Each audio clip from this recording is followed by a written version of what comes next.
Just at the top of the pyramid stage now, and I've got to get this flag up. Got to get this flag up here. Oh gosh. Oh, hang on, the phone's ringing now. Oh my goodness, what is it? What was it? We're on now. Oh, we're going to come down again. Oh no, hang on.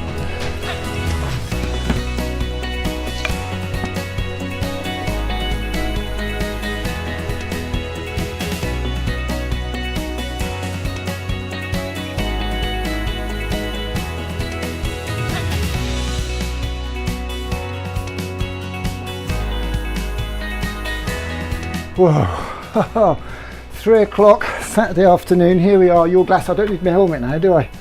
Better get my baseball cap on again, hang on a second. There we go. Just like magic. Whew, blimey. No pressure, 3 minutes into the afternoon. Make sure you download your programme, steamco.org.uk/YourGlasto. What are we up to now? Around the UK on a tenner a day. Amazing. Just to remind you, we're here at Brookside Academy, live streaming. We're not really here, we're just pretending, so don't go rushing down. But we've got an imagination, we've got some cardboard. We've built a cardboard pyramid stage in the playground. I mean, can you believe it? Unbelievable, just incredible what we've managed to achieve here. And we're now going to actually get some people up. What we want you to do though is to build yourself a pyramid stage. If you don't know how to do that, go to the stream this morning, because we had a really amazing guy, Will Alexander, in, and he showed us how to build a pyramid stage. And I'm determined to get my pirate flag on the top of our pyramid stage for tonight, because that, well, not upside down, proper way up. Pirates, because pirates weren't actually as bad as they were cracked out to be. We had a guy home last night, it's an anarchist actually, he was actually quite a nice bloke. So here's a book. I wanted to get this bloke on who wrote this book. This is a fantastic book. This is called Be More Pirate, as it says on the side. Be More Pirate. You don't need to read any more than this. I'd rather be a pirate than join the Navy, said who? Steve Jobs. Or how to take on the world and win. Because that's what this is all about. It's about taking on the world and winning. So Sam, fantastic book. Lots of inspiration for people. This is a book for big boys, little boys, really inspiring book about changing the world with a bit of attitude, with a bit of art, with some connections, with some good vibes. So let's see if I can just double click on here and go and find an amazing family. And let's have a look. Around the UK on a tenner a day. That sounds like a plan, doesn't it? Let's check that out. And this is unbelievable. You won't believe these people. This is just fantastic. Oops, around UK on a tenner a day doesn't seem to be their Skype handle.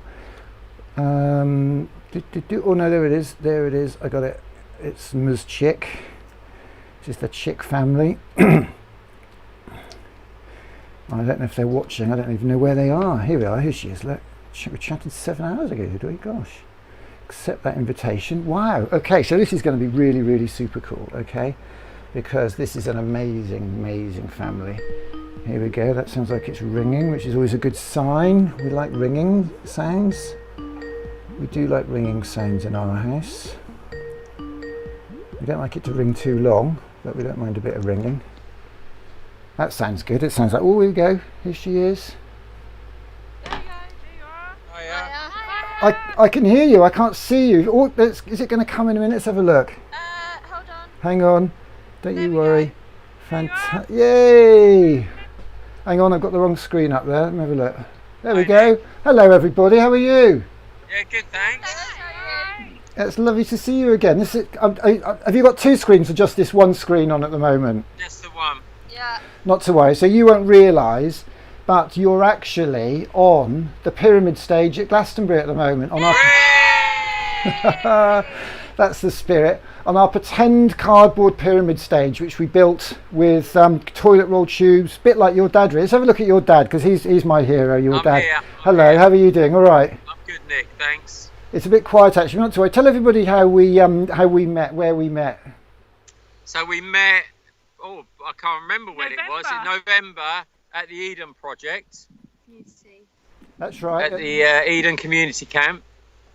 That's right. It's fantastic, wasn't it? It's a community camp for community activists, and you just happened to be sort of driving past, and somebody said, "Why don't you come in?" I think, didn't you? Yeah.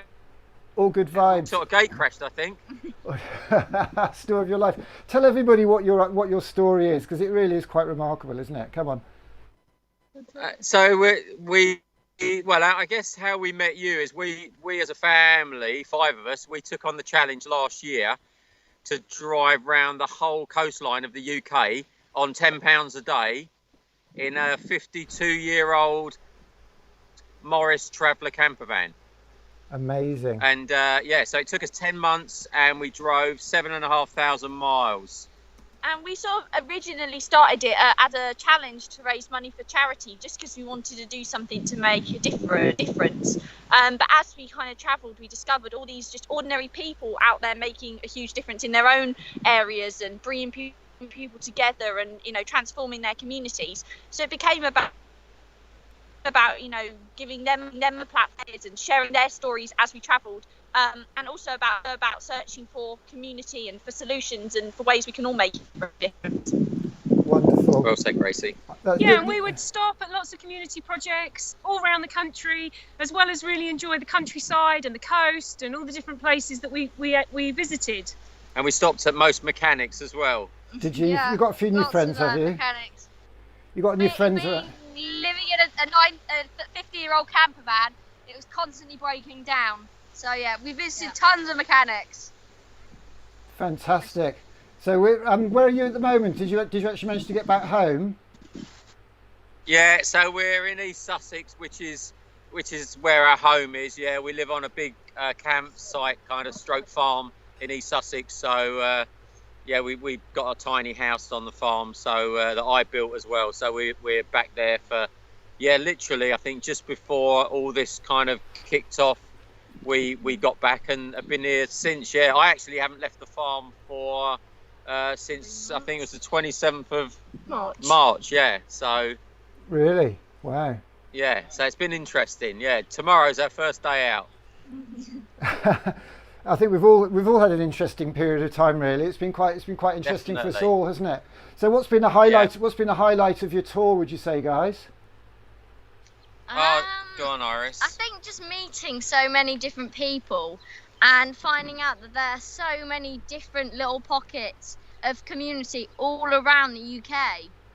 Yeah, I think just seeing the positivity. I guess we set off just to sort of raise money for one particular charity, and then it was just incredible to meet lots of just individual people and small groups of people that are making a difference in their community, and it was inspiring and gave us hope, really. And often they were just literally making a difference just by bringing people together to support each other. It was nothing big or complicated. It was just that human connection that was making the difference. One of my favourite places we actually stopped was in a boxing club, and it was really incredible how they were helping young people, like especially teenagers, often teenage boys but girls too, and then they gave us a real boxing lesson, and they set us a challenge and I beat my kids, so I like to tell everyone that. Fantastic, blimey. What's And I don't know if Dad would agree with me for this, but I actually quite enjoyed all the breakdowns, because through that I've learned so much about mechanics and I'm now really passionate about that. But yeah, no, I don't think Dad would definitely agree with me there. No. I bet you can't wait to go back to school, I don't know, can it you? wasn't too bad. It's all part of the journey, really. I was going to say you can't wait to go back to school, but I think you're home educating, aren't you? Yeah. Yes, we are. And Yeah, what? and going around the coast was really great for our education, because Evan got to learn about mechanics, and like all the like we got to see. We went and did all watch in Scotland and in Cornwall. We met some people who took us rock pooling, and it was just really amazing about how much we learned. And we're still like learning lots even just now. We've completely transformed, like there was an old stable near where we live on the farm, so we've been transforming it into a garden, so we've all been learning about that. And we're gonna, when lockdown eases, we're gonna use it as a space to sort of bring our local community together if we're here. Iris has got chickens, so we've been sharing our eggs. We're keeping busy. I think what I love is the way that you've actually sort of become media experts as well, haven't you? Little social media experts. Oh, that's all down to some of us, Gracie. yeah. Yeah, I do the writing, Iris does the photos, Evan does the videos, so it's a joint effort. Yep, we'll do a little bit. That's a STEAM skill right there, isn't it? Collaboration and working together and Exactly. helping each other. Yeah. We actually started a new challenge while we were back, where we live on the farm. There's loads of old junk lying around, and there wasn't much more happening. So we decided to build a tiny house just out of rubbish. So we couldn't buy anything, and we just literally accumulated tons of junk from around the farm, and we've been building a tiny house out of it, which hopefully will be take on the road next year. Brilliant, amazing. And which is the best film, would you say, of your on your YouTube channel? What's the best one for me to find at the moment, just to play while we're chatting quickly? Has it got a name? I'll ask Evan there. Trailer? Yeah, so channel we got trailer. a channel trailer, which is quite a good one. I saw Explains that. everything We've gonna played. do, yeah. We've just That played that one. challenge. We've just played that one. Not to worry. We've got some stuff running. It's all good. So Okay, no. Any others? Any others? You've got the people. Yeah. How many people can fit in van that tour. van tour? Yeah, we've got a van tour of our tiny house, which people are always interested in that. And the packing one. And yeah, How we get water. There's lots, Nick. They're all good. I Whichever know. ones you choose. They're all Got one different show, elements of one the show. journey. There's some of us the one cooking. There's show some of us driving along. Oh yeah, there's the one when we were on the one show. That's quite a good one. oh, let's find that. Is Shows that a bit of everything. can I just search for that via One Show? Can I? Probably if if you search around the UK on a tenner a day. BBC yeah. If you One go Show. to our YouTube channel, I think it's on there. Okay, I'm looking up. So did you actually go into the show? Did you for that to go and see that? We did, yeah. We were in the Brecon Beacons, and they came to film us when we were in Cornwall, and then we headed on to the Brecon Beacons, and then we got a phone call coming. Can you come in like the next day? We want you guys on the one show in the actual studio. And we were like, okay, so we quickly footed it back to London to get into the studio, and so yeah. But it's a great experience. Yeah. And it got us lots of publicity, which was good. Well, this is second nature to you, isn't it? All this publicity and people like me dragging you onto their shows. Have you ever been on stage at a cardboard pyramid stage at Glastonbury before? Though that's the main thing. No, As no. I can remember. Have you managed to see any of the footage we've done? We've watched We a watched little a bit. Yeah, So we you- watched a bit over the last couple of days, or Cool. today we watched a bit and yesterday. I think you'd go potty if you watched it all. I'm not testing you, don't worry. I just no, it's funny because we've fallen out with one or two people because they thought it was so realistic that we were actually being a bit dishonest and trying to convince people that something's there when it's not. But no, it takes all Oh. sorts. It's I actually thought that you'd kind of set it all up, and Gracie was like, "Oh no, that's not what you think." So it looked amazing. I don't know if you're going to be able to watch it tonight, but we've got an amazing lineup tonight. We've got a young woman called Emily Capel, who's been called the adopted daughter of Billy Bragg. So very aspirational because I mean, Dad, you're similar sort of age to me, possibly. I think you're a bit old, you're 22, 23, and Yeah. and we're trying to capture that spirit of the 70s, the 80s, the punk rock. You know, when we had a bit of hope and aspiration and creativity on our side, and we're trying to pass that baton to our young people. And I think as a family, that's exactly what you guys are doing. You're doing exactly that to inspire young people. And Yeah, so we is like she- a bit of punk rock. Is she a sort of people's poet then, who's she's on you know, stage tonight? she sings with a little bit of attitude. She's she's not rude Right. about it, but she's passionate. She's going to sing. Great. She's going to sing one of my favourite Billy Bragg songs, which I think is the ultimate way of passing the baton. Billy Bragg, when he talks, he says, "It's all very well we saying things, but I have to give you the agency. It's the audience that has the agency to make the difference, and that's what you guys are doing. You are making a difference. You're out there on the road, inspiring people, reminding them what community is, what humanity is, what these things are." And you're the epitome of that. We've then got Glenn Matlock from the Sex Pistols, who wrote all the Sex Pistols songs. He's playing with Earl Slick, who was David Bowie's guitarist. And then Right. Oh wow! and then before that, we've got I'm so pleased with this. We've got a guy called Martin Joseph who's under the banner of Rebellion Songs. I saw him play at a beach festival in South Wales a couple of years ago, and he's a Welsh folk singer, and he's got a wonderful song called "Here Come the Young." So that's going to be really, really powerful to inspire young people. And then we've got the same again tomorrow night. We've got Martin and Gary Kemp from Spandau Ballet, and Right, yeah. want the guy. We'll definitely tune in. Yeah, we'll it'd be have great. lunch. That sounds brilliant. Do you guys have a sing along in the van as you're going along?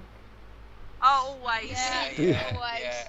Can't always agree on the same track, but yeah, we managed to find something. These guys tried to master one of the Billy Joel songs. I can't remember what it's Oh called. yeah, We didn't never- start the fire. We didn't start the fire, so they're trying to master that Trying one. to learn it. It's very fast. Fantastic. No, it's just wonderful, isn't it? I mean, when you don't care, you just have a good old sing along. When you're on your own, you can sing along. I think you guys probably aren't too worried about what each other think, the way you've spent so much time together, I'm fairly sure. No, really, no. no. Used to each other. I'm just trying to get some, trying to find some photos of what's the car called again? I can't remember now. Mo. No, that's right. I've got a lovely picture up here. But no, it's lovely to see you again. So keep in touch, won't you? And because We you, will do, Nick, yeah. yeah. And Will do, Nick. good luck with the rest of the weekend. Yeah, enjoy. thanks very Yeah. much. We'll be watching. It's all a bit, Yeah, we'll it's all a bit definitely be crazy. I wish your dad was here actually to help me do some of this what making I've got to do, because I'll tell you what would be great tomorrow. We're actually doing a thing called the Little Big Lunch tomorrow. Now you remember the big lunch that the Eden Project do, Yeah. Yeah. and I don't know if you were home at the time. Do you know the Thursday evenings when everybody went outside to clap for Clarers? Yeah. And it's nothing to you, but it was a lovely thing for a lot of us because we actually went and stood by our neighbours, which we don't do very often because we weren't terribly well connected. Yeah. So what we're saying is let's keep that vibe alive because that's fizzled out a bit now. So on a Sunday tomorrow, we're saying go outside and just have your lunch outside your house where you would have stood and clapped for carers, and just have your lunch for a couple of hours and see what happens. Yeah, you know. sounds brilliant idea. So Love if it, you- and hopefully it'll get people talking to each Exactly, other. so- Yeah, continue to. Brilliant So idea. send us a selfie, hashtag Little Big Lunch, and if Dad's got any old scrap plus cardboard tubes, knock a little pyramid stage up at the front. We're going to make one tomorrow. We're going to have a pyramid stage and have our lunch in Minbalumba tomorrow. We'll see where it takes us.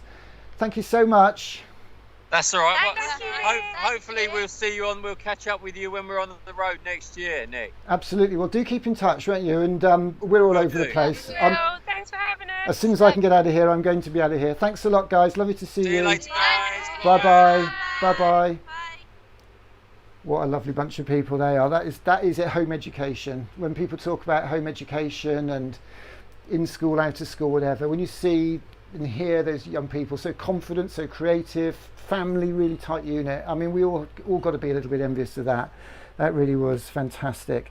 So, gosh, moving swiftly on. I think we're almost on time, aren't we? I don't know if we've got the Batch family lined up. Have we got the Batch family Malumba? Or are we going to be playing for time here? Let's have a look. And we're juggling quite a few things now actually, so I don't know quite where we're at with gaps in the schedule at the moment.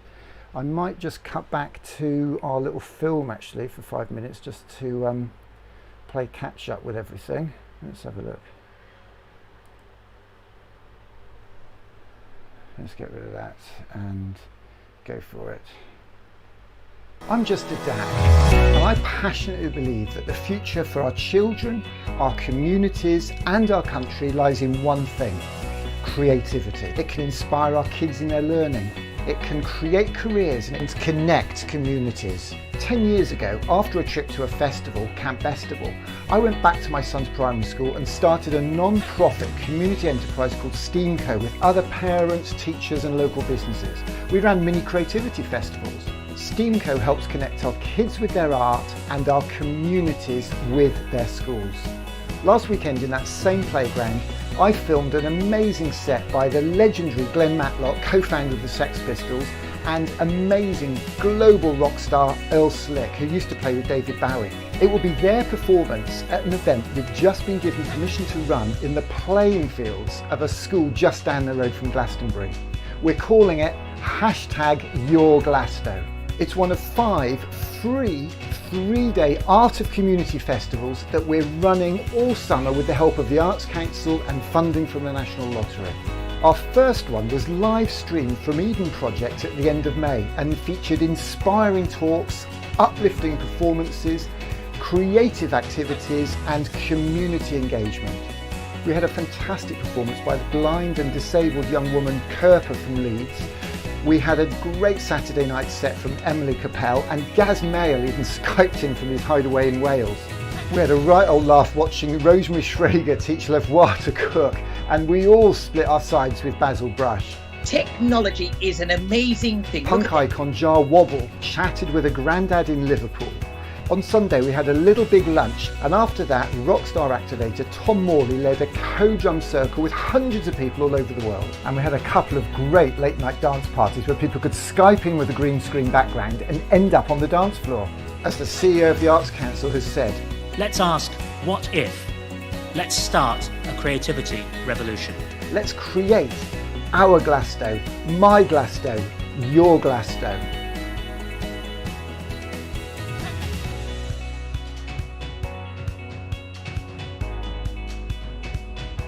Oh no, what have they done? What on earth is this? That's not what we ordered.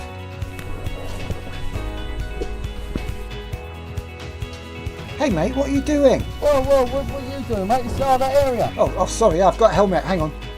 I mean, what are you doing setting up a scaffold pyramid stage? Well, I've got my paperwork here to come here and deliver it. Really? Yes. Well, you've got to take it down. Take it down. We wanted one made out of old cardboard boxes and loo rolls to inspire our kids to be creative. We want them to make their own at our Your Glasto festival next Friday. Right, okay. John, we've got to take it down. We're going to be all day. We're going to have to hurry up then because I want to get on and watch football tonight. Thanks, guys. Wow, that was a close one. Hopefully those guys can take that down now, but I don't know what we're going to do about cardboard. Let me see if I can get hold of Malumba. Oh, there he is. I just saw what happened on Twitter. That's hilarious. I'm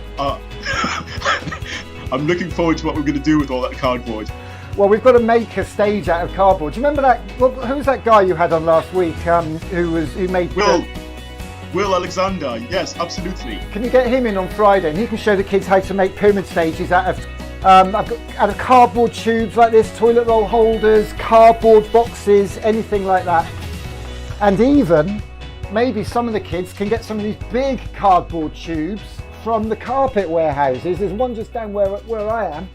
And you could make you could make one in the garden and actually have your lunch in that, and maybe have a performance or a band in there. We're gonna have a whole cardboard Glastonbury event kind of thing. Well, fantastic. And I think that the pyramid stage at Glastonbury is a place for music, but we could redefine it almost. It's a place for all sorts of art. Kids could play music. We've got a theatre company coming in, and they're going to talk to the kids about making theatre and writing plays. If kids do a small one, they can make little characters. We've got a stop motion animation company who can show them how to make little films. We've got Adobe Premiere to do video editing. I think that's going to work quite well, don't you? Absolutely. The possibilities are endless. And the other thing we need people to be getting ready for, Malumbo, we need people to be art activists next weekend. We're going to do loads of workshops about art activism, which is changing the world with your art. And we want people to download this A4 sheet off our website, #ILoveArt, draw a heart logo in there. Have you been doing any of these? Because you were going to do some, weren't you? Absolutely, I've got one right here. Oh. Wow, fantastic, My Glasto. So can we print some of those onto t-shirts that people can use? We can print as many as you want, and I'd love for people to be wearing them, expressing their love for not only Glasto, but for the community, for the people on the street, especially in these times. Brilliant. And if people take a photo holding their I Love Art sign, send it in, #ILoveArt, #YourGlasto. We'll look out for 2 or 3 of those every day, and we'll print some free t-shirts and send them out. But if you don't want to risk it, we've got a whole load of t-shirts here. We're going to print these up with Malumba's design and any others that we can get, and you can buy these from our online store. And if anybody wants to do a poster, do one of these big posters, I Love Art posters. These are 3 guys from down, guys and girls from down at the Tabernacle in Notting Hill, where we also met this Glasto legend, Charlie Phillips, who came to England years ago in the Windrush generation and is the Windrush generation official photographer, if you like. And he took photos at the first ever Glastonbury when he went down there with Arabella Churchill, who's Winston Churchill's granddaughter or niece, I think. Can't remember the connection. Wow. So if people want to print those posters, you can send the artwork off by midday and get them back the next day from a company called Solo Press. Or we're going to put a link on the website for how you can do it by just printing lots of sheets of A4 and sticking them together, because we don't need to be spending money. We can celebrate creativity and art without spending an awful lot of money. What do you reckon to that, Malumba? This all sounds really great, Nick. It's going to be really a weekend of creativity, of making things out of nothing, literally. So that's really, really brilliant. Brilliant. Well, I'll let you crack on, Malumba. Thank you so much for dropping in. Your Glasgow. By you, with you, for you. Be part of it with your art. Sign up for information, to speak, to sing, or to help us in any way.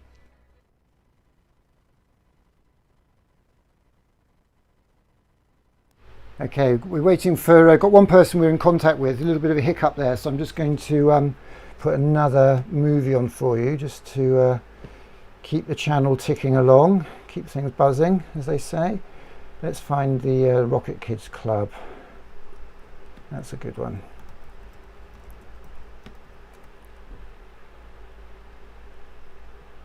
Where are we?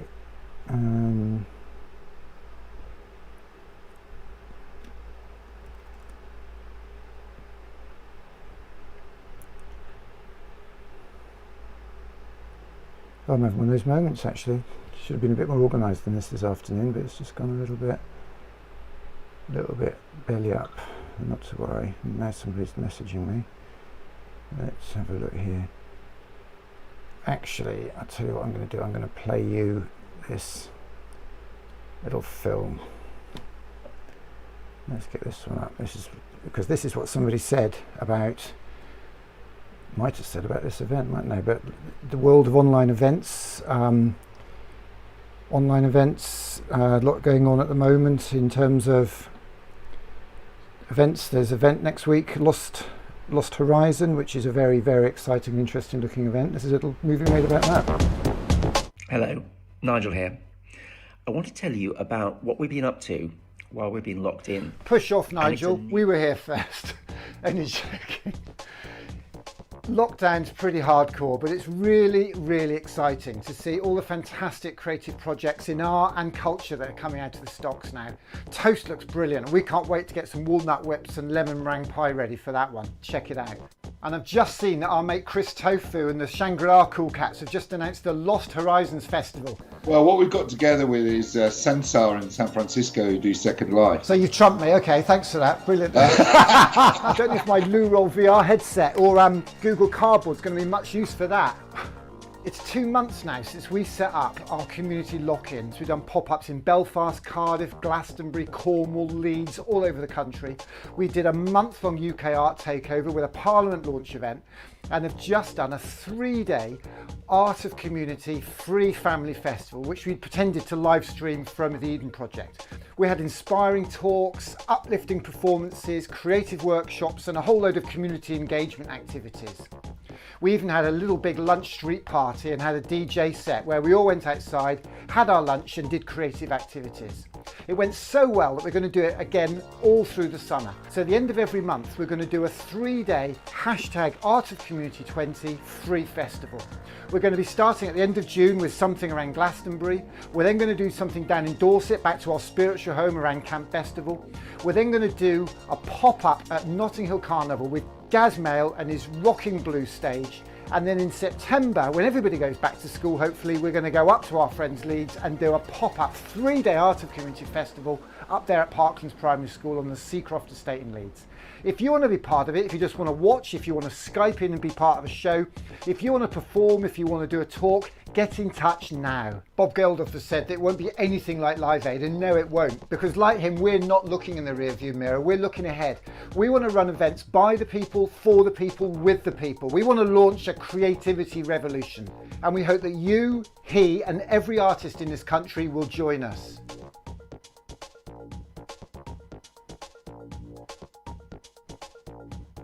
Well, this is a bit of a history in the making, this is, because we've been using Skype all the time for our meetings and all our connections. And here I am on a Zoom call. And I've never actually arranged a Zoom call before. I've been on Zoom meetings, I've never had to arrange one. So actually I don't want to, so I'll start video. Okay, so it looks like I'm in the Zoom call now. So this is a bit of a first. I feel like I'm making history. So this is me. Oh, there's Alan Grant. Oh, this is exciting. Looks like it's I working. don't like any of you. None of you are my favourites. Alan Grant. But it is it is hard as a parent because I do love them all equally, but Alan? for completely different reasons. And I guess the boys feel with me and Kira, it's because me and Kira have in common. Alan? We're always with the horses. Well, we just love animals. So. Have we just connected? I'm a bit confused what's going on here. It looks like I'm having a bit of a chat with Alan Grant. And I don't know if he's got a cross line. Do you get cross lines on Zoom? Let's have a look. Equally, I love. Let me just give him a ring and see what he says. Oh, there he is. Oh, there he is. It's working. Favourite. Alan Grant. Eamon's got 4. Oh, hang on. I've got some audio. Hang on. Hang on, Alan. I've got something mixed in the background, I think. Trying to work. Oh, there we go. Can you hear me, Al?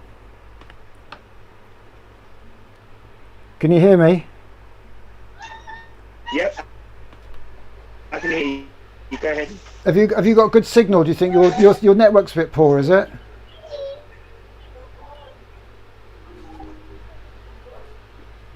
One.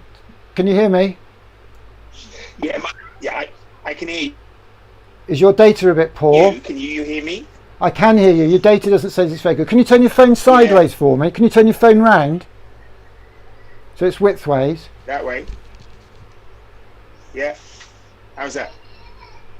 I haven't got a picture actually. I've just got a. How's that? It's not changed. Hold on. Keep it like that for a minute. I think you've got. Is your data a bit slow? Yeah, my data's a bit slow. It might take a minute to update. There we go. That's widthways. I've caught you on the hop, haven't I? Yeah. So the funny thing with Zoom. Yes, somewhat. The funny thing with Zoom is that if you haven't got much data, it makes the window quite small. Oh, okay. So I've got a big black board around you. I know that. Yeah, and we've been using Skype. It's funny because everybody's been giving me a load of stress for using Skype, when in fact, oh, now it's gone a bit bigger, so you've got a bit more data there. So what I'm now going to do, I'm going to stick you on the pyramid stage at Glastonbury, because I know you love you love a festival, you do, don't you? You love all that mud. Yeah, nothing more. I can look forward to them rolling around in all that mud. I know it's just your cup of tea, that is, Alan Grant. Let me just have a quick look here. Hang on a sec. So you there you go. You are now on the pyramid stage at Glastonbury. Right. A pyramid stage that we've built out of cardboard boxes and toilet roll tubes, believe it or not, and it's half full size.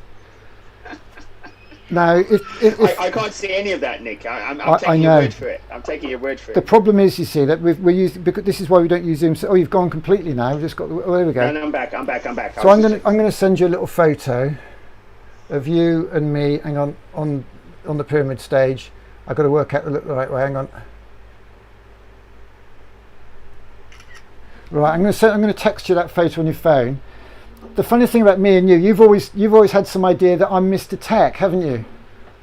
Yes, clearly misinformed. that was the biggest blag of my life. How long have I known you? About 2 weeks, and I've convinced you of that, haven't I, for a while? But the funny thing is that I've avoided. You know that vibe when you do something that kind of works and you think it works, I'm not going to change it for anybody. When you've got stress on, the last thing you want to do is do anything different. And then you come along. I thought, right, I've got 2 choices here. I don't get Alan Grant on the phone, or I work Zoom. And this is the first Zoom call I've ever done in my life was with you. Right. So that's your claim to fame, really. You've dragged me into the 21st century, Alan Grant. Thank you very much for that. So you've got an interesting story. You've got an. It's all about. Say again.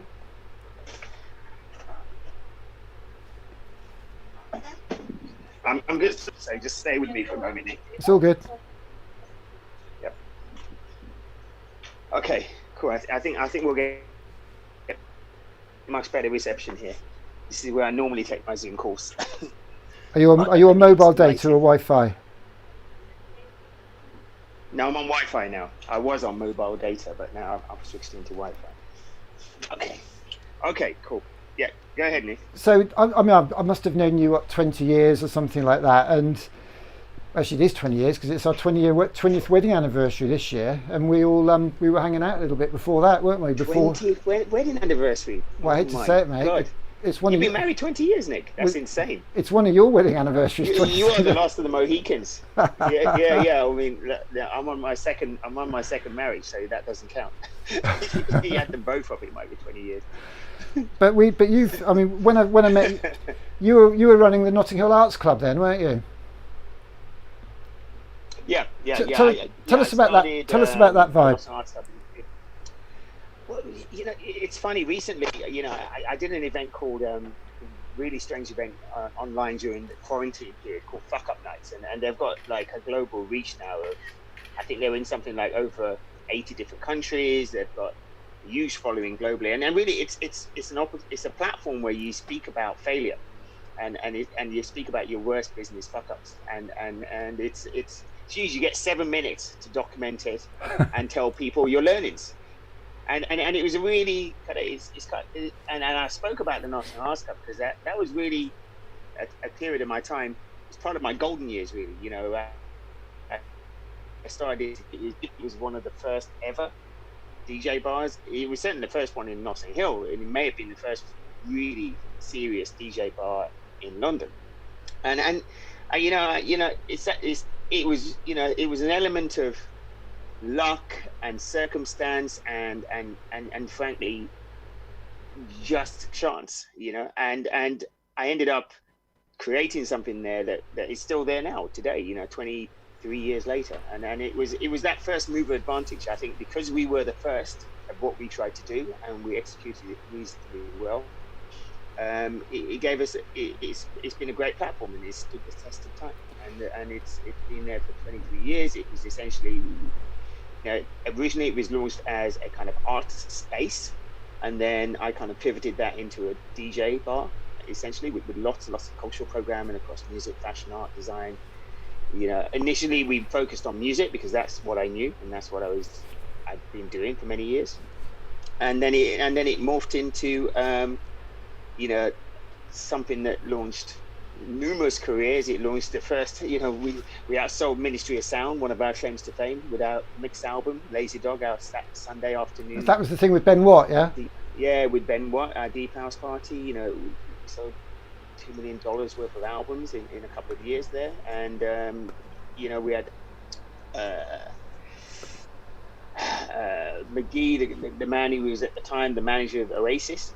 He came in, he did a live rock night for us on a Wednesday, which went ballistic as well. It was just a format where we really allowed creatives to come in and do whatever they wanted to do. We were really just a blank canvas, and we encouraged, the crazier the idea, the more I was into it. And I started initially as a bartender. I ended up being a director and invited to the board of directors. I had a share in the business, and it turned out to be a great launch pad for me to go on and do other things. Amazing. You've got the word art in there, the Arts Club, and you qualified that because you're saying it was a place where it's like an art gallery, fairly traditional. We've got this phrase that we say art is what we call it when what we do connects us to somebody else. So already in this conversation, I'm thinking about the art of DJing, which is a skill. It's an art in itself. I don't know if you'd agree that you've got the art of painting that you've represented, sculpture. I mean, you've been in the food and beverage business, hospitality for most of your life, I think, really, haven't you? That's your chosen sector. Yeah. I mean, I kind of tripped into it, and I guess I'm now an entrepreneur by default because it's how I make my living. I've for the last 25, 30 years, I've the vast majority I've worked for myself, and there's great benefits in that, but there's also a great deal of responsibility, and there's plenty of downsides. But overall, I wouldn't have it any other way. Yes, hospitality is my chosen profession. I've now think I've got a pretty rounded career in terms of what I've done, and I've done the corporate thing on occasion, very briefly, and I've worked for a couple of other people over that period, but generally, I'm most comfortable trying to realize my vision of what I want to do in hospitality, and that's where I for the foreseeable future I want to focus and move myself towards. We had Nick Hawkes on yesterday. Do you know Nick Hawkes? He signed the Prodigy, ran Positiva Records. I think you probably met him at parties and stuff. Yeah. And we were He's got a book out at the moment, I think, right? He's certainly doing Has he got a book podcasts. I know he's podcasting. I don't know about a book. I don't know. He didn't mention that. Okay. But it was interesting because his first break was in New York in the mid-'80s when I was out there, and I think you were out there as well, actually. And he got a job at BLS, WBLS. And he just walked in and blagged his way and said he was working for a UK magazine. Would they mind if the CEO could be interviewed? And because he had an English accent, he blagged it. And there was an irony there for me because he's a white guy blagging his way into a job in a essentially largely black environment. Whereas at the moment, a lot of people would look at him and think, wow, he's been like #1 head honcho at Positiva Records for EMI. He signed Kenny Dope, Little Louis Vega, Bucketheads. Must have been, it's just a lucky white guy. It's interesting how these, and what we really put it down to was just getting up and seizing opportunities. Tell us. Yeah, look. Go on. No, I think going back to the 85. Yeah, I was in New York. That was the first time I ever went to New York. It was in 1980. I think it was 86 the first time I ever went to New York. And there's a fearlessness that comes with youth and comes with what I now realize is that entrepreneurial spirit. The idea that we never see the hook. All we see is the bait, and the opportunity is that bait. And it's there's a certain amount of naivety, but also there's a refreshing fearlessness that comes from understanding that, look, I'm just interested in moving forward. I want to move forward, and I'm not concerned about the consequence of that. It's not jumping off that cliff without a parachute. Let's do it, bring it on. I mean, and that's very much in the DNA of people who, especially in my industry, in hospitality. I mean, you're not going to get anywhere if you're concerned about, and if you're focused about, failure. The truth is, you do have to jump off cliffs, and you do have to take this, and generally without parachutes, and that's the nature of the beast. And then once you accept that, you just get on with it. We had Robert Elms on last night, chatting with Chris. Wow. Chris Sullivan, yeah. Yep. So Chris, he did some work with us at the Standard, actually. My last corporate gig. I mean, Chris is brilliant. So Chris is doing a thing every night called the Fire Pit Chats. When you go to a festival, Alan, and I'm trying to keep a straight face saying that. When you go to a festival and you've been out in the sun all day, wallowing in the mud, that vibe. And yeah, love it. Yeah. And whatever. And 5-6 o'clock, you go back to your tent, wash and brush up. You might be able to brush your teeth if you're lucky. There's no hot water. You have a beer with your friends, sit around the fire, and then you go out for the night. We're doing that virtually, so we're calling it the hashtag Fire Pit Chats with Chris Sullivan. So he's raided his black book. Now I don't know if you know, he had a book out a couple of years ago, or last year, called Mavericks. Like the creative disruptors who changed the world, and GQ wrote about it. Now most people get half a page in GQ when they get a book out. Yeah, Chris had 15 pages. Wow. Dylan Jones wrote it, and David Belly took the photos. Wow. That's really impressive. Do you know what I mean? So when somebody like that comes on and says, Nick, I want to help you, because he's a dad at the boys' school up in Camden, he says, how can I help you? I said, well, get your black book out, give it a shake. So he said, how about Robert Elms Friday, John Mitchinson from Unbound. Saturday I'll get you Gary Kemp and Martin Kemp. We've lost you, Alan. That's your back. Sorry, it's all right. My battery. I need to plug my phone in. It's all right, man. So we've got Gary and Martin Kemp tonight. We've got Don Letts tomorrow. And Pam Hogg. So I was going to shake you. And tonight, DJing, we've got you, Danny Rampling, doing a 2-hour shoom set for us. Wow, that's insane, bro. And that's what this is all about, Alan. I know. We're both passionate about art and creativity and kids and their futures. You've been very supportive to me, and I think we've worked well together and collaborated. But what we've got to do is come together for our kids and for our communities. And I mean, just tell us very quick. I know you've got to watch the clock here, so you've got about 5 minutes, but. Yep. Tell us about growing up. Tell us about, if you don't mind, tell us a little bit, very small nutshell about because you struck me, you're successful, you've got the fancy sunglasses on, you've got the trendy baseball cap, you've done all right. Tell us about your family life in a couple of sentences, and tell me that little story about coming to London, your first work in London, and that lesson that bank manager told you, because that's what we need to be teaching our kids about, these opportunities, and it's the G word, man, it's G-man, it's graft, go for it. Yeah. I mean, it's difficult. You know, it's funny. I was asked this recently on this fuck up nights thing I did, and ultimately, sorry for swearing, by the way. I hope that's okay. But we you know, ultimately, when I look back on my life, you know, I kind of think of it in numbers, and I think, like, you know, I was adopted into a family of 18 at the age of 18 months. You know, I was adopted in a family of 13 kids, by the way, at 18 months. So I had 13 siblings suddenly.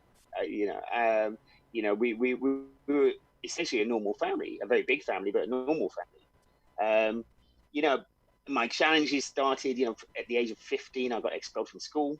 You know, my headmaster told me I had 5 years. He gave me 5 years before I ended up in prison.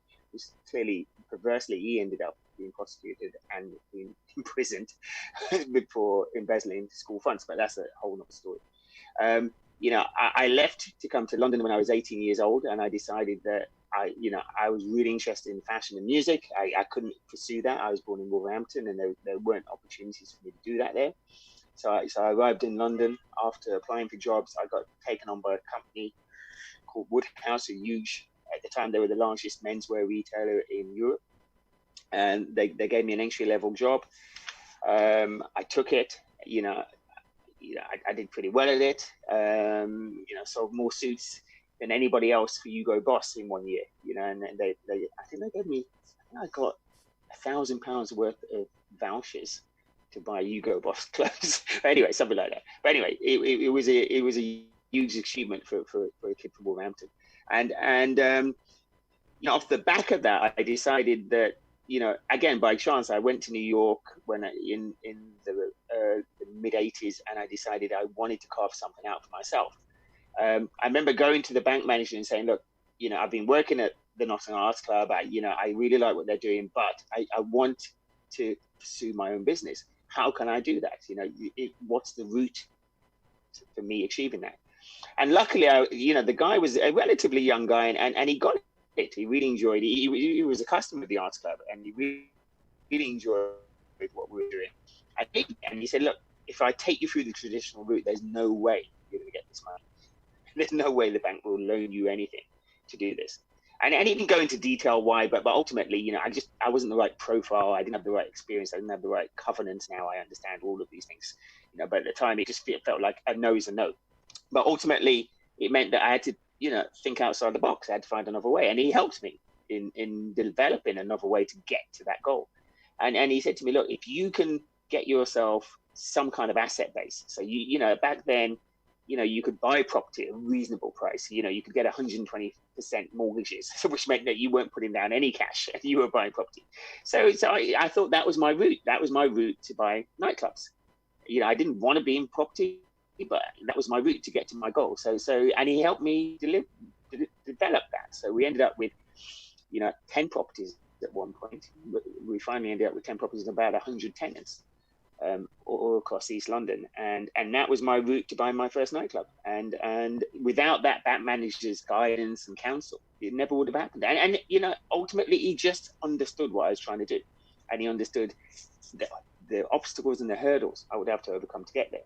So that was a starting point, and then, you know, I've gone off and done lots of things from that point.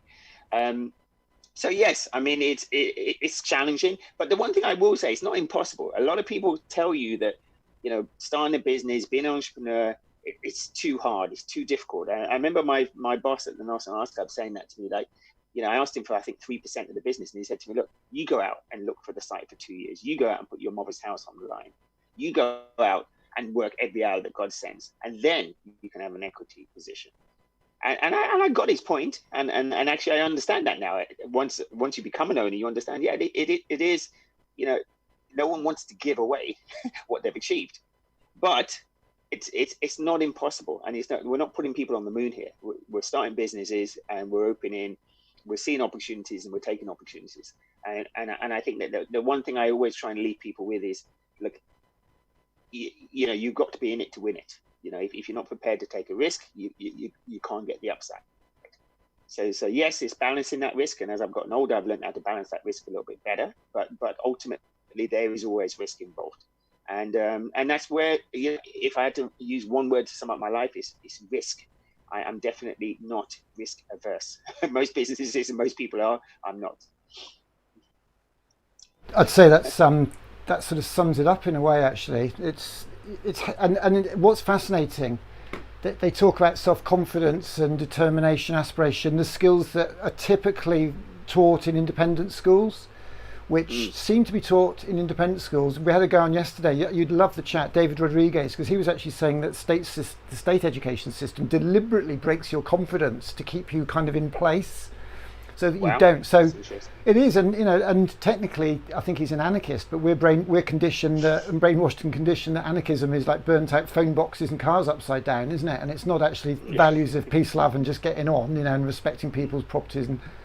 But it's fascinating, and you've certainly bucked that trend, because it strikes me you had a very, very conventional education, very narrow, and people actively demotivating you. That head teacher was actively demotivating you, wasn't he? Yeah. Well, look, it's a stereotype, but the problem is when stereotypes are continually repeated and continually actioned on young people, particularly, they become archetypes, and then that just becomes a thing. It just becomes what we do. We just fall into that pattern, and I've always had a healthy disdain for authority anyway. I think I was pretty rebellious as a kid, which is why I got expelled. And I just took that into my early adult life. I just didn't. I mean, I was lucky. I had an amazing grandmother who told me I could be anything and do anything, and I always took that with me. And God rest her soul, she was incredibly inspiring for me. And I just remember she whispered in my ear when I left for London. She said, you know right from wrong, and as long as you do the right thing, you'll be fine up there. You'll do well. And it's just a really gentle word, and it's never left me. Like 35 years later, I still hear that in my ear. And I think that everybody needs somebody that believes fully in them. And I think I was lucky, and I constantly, I'm so grateful every day of my life that I had someone like that in my life. My mother was 15 when she had me. She wasn't really responsible for me in my life. My grandmother was. That's why she adopted me at 18 months.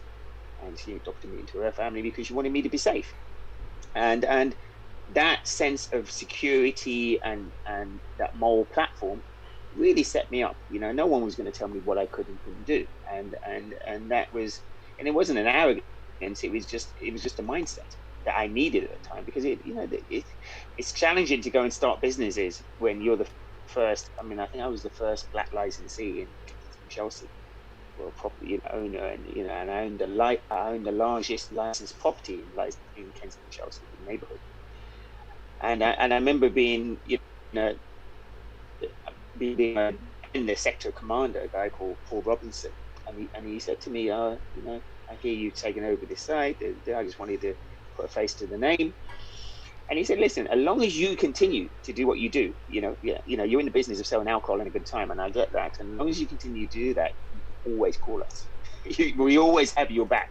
He said, we are the biggest gang in London, the Metropolitan Police. And he said, as long as you stay on that side of the law, we can always help you. But the moment you cross over, and I think he was being quite euphemistic, but ultimately he was saying, look, you stay on this side of the law, Alan, we've got your back and we'll support you. If you do not, you're on your own. And just understand that. And I was a relatively young man. I was in my late 20s at the time when I took on that business. And, again, a conversation that never left me. If you set out on the right path with the, and you have partners that are aligned, and your ambitions and your morals are aligned for the business that you're sending out to build, it's usually important to whether or not that business is going to be successful or not. And all of those little conversations I've had through my career, the ones that really stuck with me outside of my family, are people like Paul Robinson. He eventually asked me, I think he called me the moral licensee. He said, look, if you want to understand how to run a licensed business, go and see Alan Grant at Neighbourhood. And so that was a huge endorsement from someone who was a little bit skeptical when I first arrived, bright-eyed, bushy-tailed young kid trying to do his own thing. But I think you can move mountains. But you do need creativity. Is only as good as the opportunities. that you're afforded. And I think that, you know, I always approach my life in a creative way. I never consider myself a creative person. I think I understand creativity, and I've had a lot of creative people work within my business or businesses. But now, the longer I've been in the business, I realize there is a certain amount of creativity in managing creativity. You know, well, hang on. It's a very different. Yeah, but the word creativity is often defined in different ways. I mean, there's a guy that's inspired me, Sir Ken Robinson from Liverpool, and he says creativity is the creation of something of value that wasn't there before. Now, you are somebody who could look at a derelict shop in a city, or in Harlesden, or in Islington, or in Brixton. You could look at that and see potential. Within 3 months, when everybody else told you it would have been 6 months, you would have turned that into a business that was viable and other people are interested. Very quickly, can you tell us anything about your project you're working on at the moment? Because that fits the community vibe. It's really timely, actually. We're taking over the keys of a new project. I've set up a business which is, hopefully, again, it's going to be a first mover advantage. We're trying to get the community pub, and we're trying to, you know, make it in many ways, you know, something fit for the 21st century and the way we live in our lives, and something in a post-COVID world as well. You can't ignore that. You know, things have moved on. So we've signed a deal with Greene King, who are one of the biggest brewers in the country. I think they're north of 3,000 pubs. Our initial deal is we've signed our first deal is we're opening a pub in Dulwich, a large pub with a huge garden. It's called the Paxton. And we take over next Thursday, actually. Oh, wow. Keys next Thursday, and we're going to have be open for Saturday night, don't you? Still. You'll be open. Yeah, no, we're not. We got a bit of work to do on it, so we're going to spend probably 6 weeks doing a bit of a refurb, repositioning, rebranding, and then we're going to open somewhere, you know, late July, early August. And hopefully, if that goes well, we've got in the pipeline. We've got another 4 pubs we've kind of agreed to take on as well from Greene King, and we're also discussing with other operators and other breweries about doing pubs. I think the optimum, what we're trying to get to, is to try and get to 5 or 6 by the end of the year, and then try and get that up to 25 by next year. Wow! And then stay to 20. You'd be proud of me, Alan. You'd be proud of me this weekend, because we're I know you haven't got you sort of you know I'm in the education thing. Well, basically, I've blagged some beer off the Co-op, some craft ale. So we're doing an on beer festival, basically, where people, we go out and buy 8 craft beers that the Co-op do, because the Co-op have actually got quite a good craft ale offer. And this is I'm holding out here a can of Punk IPA, which is very much of the time for me, because we're doing a punk thing. We've got Glenn Matlock playing tonight from the Sex Pistols. He's on our headliner tonight. And you know, I think the thing about you is you've got your finger on the pulse, and for you to be involved in a bar, a food offer that's coming out of lockdown, you won't have a mindset that's locked in lockdown. You will have a mindset that sees the opportunity in those gaps between the buildings that people talk about. You'll realise that you've got to have 2 meters apart, so you'll put some potted plants in those 2 meters and sell them to people. I don't know. You'll do something, you know. And I mean, you know, there's nothing like, you know, innovation is born out of like necessity, and you know, we're going to have to think differently. And I think the people who adapt the quickest and think differently and you know, incorporate that into their businesses are the ones who are going to be well placed going forward, and going to, you know, there are opportunities, there are advantages. I mean, it sounds bizarre saying there are advantages to a 3-month lockdown, but there have been. I mean, I couldn't have done a free of tie deal with one of the country's largest breweries pre-COVID. That would have not happened. You know, they just don't do that. So it's an indication also of how much they believe that things need to change, and how much they believe in my proposal to them, in what that change should look like. The other thing I'd say to you, Alan, is you would not, if it hadn't been for lockdown, you would not now be where you are, and that is on a cardboard pyramid stage in a school playing field in Somerset. I've got to see that. I can't wait. I know you sent me the pictures. I'm going to have a look. It's on your, I'll post it and make a comment later. It's funny actually, because I wish you could see them now actually, because it's obviously you're on your phone. I know you've got to crack on. We're doing we're doing a thing tomorrow actually called the hashtag Little Big Lunch. We're just trying to get everybody to go outside where they've been standing and clapping for carers. we're trying to get people to go outside and sit and have their lunch and maybe speak to their neighbours. So we're going to get some music lined up for that. If you've got any DJ connections, let us know, because we had DJ Derek's collection last time. If you know anybody, you got my number. Alan Grant, you are an absolute star. You're a rock star. I'm glad we've put you on the Pyramid stage and not some heavy metal rock band. Not that I'm going to get anti-heavy metal, but lovely to see you, man.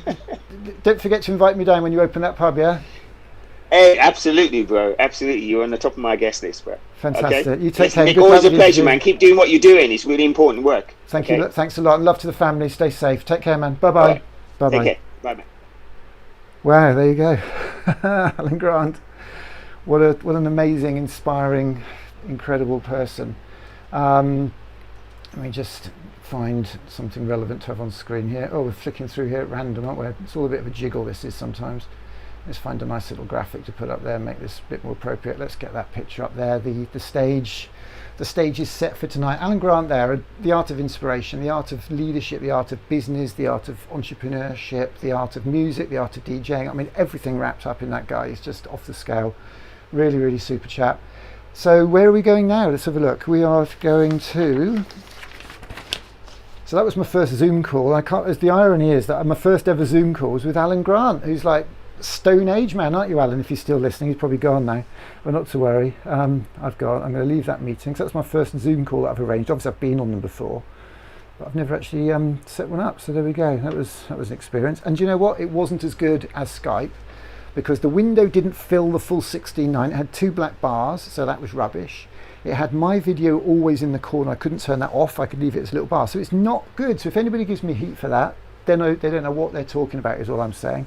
So we're now going to Lottie by the look of it. Let's have a look here. So this is, where are we? Lottie Bolster, who's going to do, she's from University of the Arts London, St Martin's, I believe, on the power of art to rehumanise. So this is an art activism session. I love the art activism stuff. So let's find the details here. Malumba's put them there, which is great. So I've got, okay, I've got that there. But maximum thanks to everybody who does get Skype working for us, because it is an acceptable, well, not acceptable, preferable option for us here. Alan there, literally, we'd forgotten to, I'll be honest with you, we'd forgotten to invite him actually. It's my fault. And so I literally just texted him and said, hey, can you come on? He said, I've got a call at 3. So we caught him literally having his lunch, I think. So here we go. Let's turn your screen around that way. Turn your screen around that way. Turn your screen around that way. Yep. And let's press a button here and get Lottie up on the screen. Hang on a second. There we go. Oh, you're over there. Let's put that one then. Hello, Lottie. Are you Lottie? Yes, I am. Hello. Because the phone's got to be the other way around, I've got to rearrange it. It's okay, don't worry. Plenty of time. Have you got a second screen as well standing by? Yeah, I do. So I'm just going to turn my camera off. That gets rid of me. I'm back in my comfort zone now using Skype. I just had to use Zoom for the first time. And I'm not the first time ever using Zoom. I don't want you to think I'm that naive, but I've never actually set a Zoom call up because I haven't had need, because it's all been incoming traffic. That looks great, actually. You might just want to. You might. I mean, you could tweak it a bit more if you want. You might want to be in the middle. It's up to you. Do you want to be a little bit? There's no stress, whatever. That's great. Are you just? Is it sort of just propped against something? Is it? Yeah. That's fine. I had it all set up to be the other way around. Don't worry, we should have put that in the notes, shouldn't we? We keep thinking of things to add in, but not to worry. So Lottie, just tell us about you. What's your connection to all this? What do you do? So I have a background in neuroscience, and then I studied a course in art and science, and I've moved into being an artist. And my art practice is about kind of advocating for people and different groups, not so much making pretty pictures to sell. Okay, sounds brilliant. And you're part of St Martin's UAL, is it? Yeah, so that's where I did my course. And then since finishing last July, I was invited to be in their print studio for a year, which was great, and it started great. Unfortunately, the pandemic has kind of put a halt to that. Did you say print Otherwise, studio? it was, So did you say print studio? yeah, so Oh, right. kind of etching and screen printing and lino printing and woodcuts. Wow, lovely. So shall I leave you to have a little chat? Would you like some time just to present some work and to talk, however you'd like to play it? Yeah, sure. So Go for I've got a little presentation about how art can make a difference, essentially. Fantastic. Well, we look forward to it. I'll leave you to it. Great. So, to begin, picture this. A fragile elderly lady. Her eyes are squeezed shut. She opens her mouth to take in the feed from the spoon that you touch to her lips. She is confined to bed. Illness has deprived her of her speech, her mobility, and her sight. She is entirely unresponsive to sound. So your interaction with her is entirely mechanical. All you can do is touch the spoon to her lips and she'll open her mouth.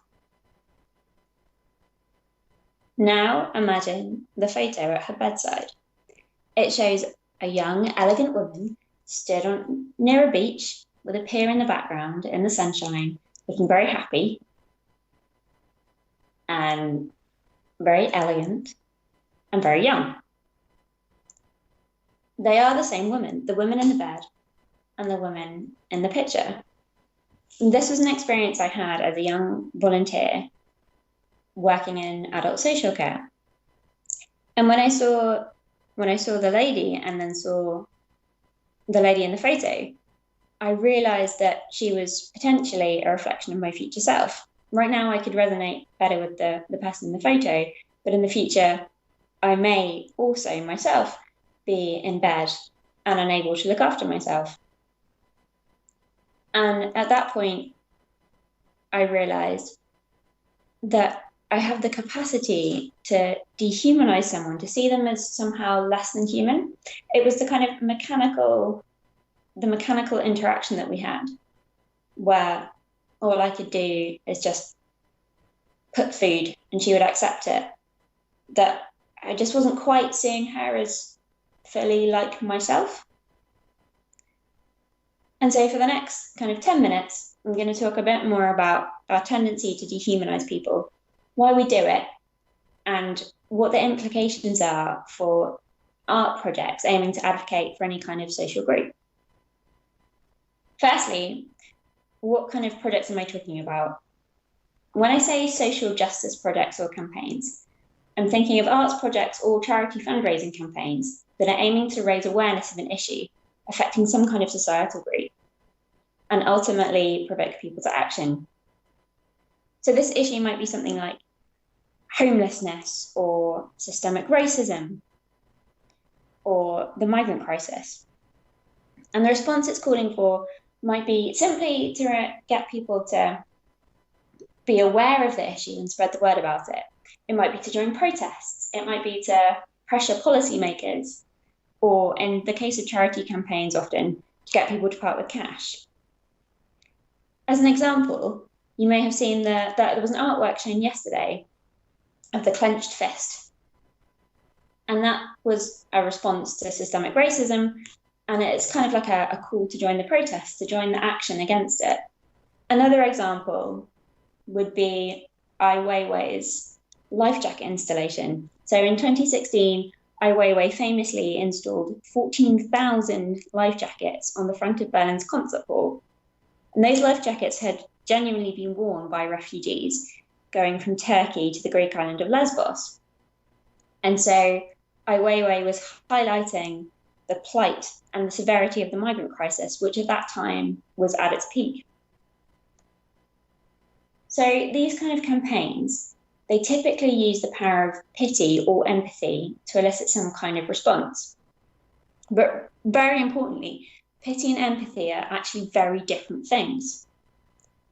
Empathy is broadly resonating with the feelings of another.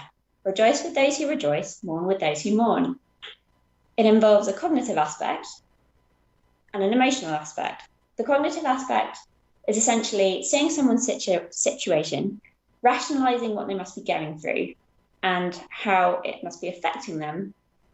And then the emotional aspect is having some kind of feelings about this. To empathize with someone, you have to make a direct comparison to yourself. What would I be experiencing if I were in their position? By relating to someone in this way, it can evoke us into action. It's a good thing. Pity, on the other hand, is not a good thing. It's a condescending form of feeling sorry for someone, and it occurs when we don't quite relate to them as ourselves, but as somehow other. We can't fully appreciate their experience because we can't relate. And instead we feel a more simple kind of sad. It can also evoke us to action, but it's not a good thing. Unfortunately, a lot of charity fundraising campaigns rely on pity to encourage people to part with their money. So they present a group of people, often through one individual who's seemingly weak and helpless. And so whilst they present a person as weak and helpless, they address the audience as competent, as capable, a hero who can help save the day. The person presented and the audience are not framed as equals. Take a recent ad campaign by a major UK charity who advocate for older people and want to reduce isolation in older people. Last Christmas, or maybe the Christmas before, they had adverts on billboards in the Tube, which showed the close-up of an older person's face looking all forlorn and sad, and pasted over the top with the words "no friends." And the idea was a play on Facebook and Facebook friends. They're talking to the audience member as someone who is on Facebook and has probably hundreds of Facebook friends, and then contrasting this with an old person and saying that, oh, old people don't have any friends. This lonely old person shown is apparently just waiting for someone to call. In doing so, it sets up a clear distinction between you, the viewer, and the person, and hence the whole social group depicted. And this kind of rhetoric is a problem. Pity is a problem. It's not good because it reinforces hierarchies, it reinforces stereotypes, and it's discrediting and disempowering. So social justice projects aiming to advocate for a group need to seek to avoid pity, and evoke empathy. But to do this, they need to overcome the dehumanizing stereotypes that stop us from being able to relate to people as ourselves. And that brings me back to dehumanization. What are dehumanizing stereotypes and why do we have them? This is where my neuroscience background comes in. It's a very natural response of the kind of primal parts of our brain. Our limbic system in certain parts are always on the lookout for danger. And when we meet a new person, it's that same kind of reaction. Do I need to run away or is this person safe? And to make these assessments, we make two judgments. Firstly, is this person a friend or a foe? Do they have good intentions to help me or might they harm me? And then the second judgment is how competent are they? How able are they to carry out their intentions? We make a conclusion, we come to conclusions about these two questions based on easily discernible features, the things that we can judge very quickly. So the things in initial appearance. And so that can be based on things like race or body build or gender or apparent social standing. It's not actually about a true knowledge of the person. And so that's how we come to stereotype. The other thing is that within any particular society, we make similar judgments. Not all of us, but on the whole, we come to similar conclusions. And so that means that you can make a nice, neat graph showing how societies judge their most salient groups. And I'm hoping at this point, a graph is going to come up on the screen. Maybe. Before I explain it, did you send some PowerPoint through? Yeah, I did. Oh, you didn't mention that. Sorry. Okay, I missed that. So that's not been running. I'm really sorry about that. It's been great listening to you. But how did you send that? Because we've got about 60 people. Over email to Malumba. Okay. I hope I said that name right. Say again, sorry. I sent it over email to Malumba, along with the talk itself. Okay, well we can get that up. I'm really sorry that's fallen through, because people often remind me at the start. So let me have a quick look and see. Let me just check with Malumba and see what's happening there. Do you want to just keep talking? I'll come back to you when I've got it. So sorry. I wanted to give a caveat before I presented the graph anyway, because the graph, it showed all these assumptions we make about people, and I want to say that I'm not saying that anyone watching thinks like that. It's just a kind of societal average. So please don't feel I'm personally accusing you of anything. Anyway, on the graph, which will come up in a minute, it's got the two judgments I was talking about. So one of them being how warm someone is, what are their intentions, and the other axis is how competent someone is. And you get these kind of little groups of people we believe as being warm and competent, and that's it's the in group. It's the people that we associate with ourselves, and it's where we put ourselves.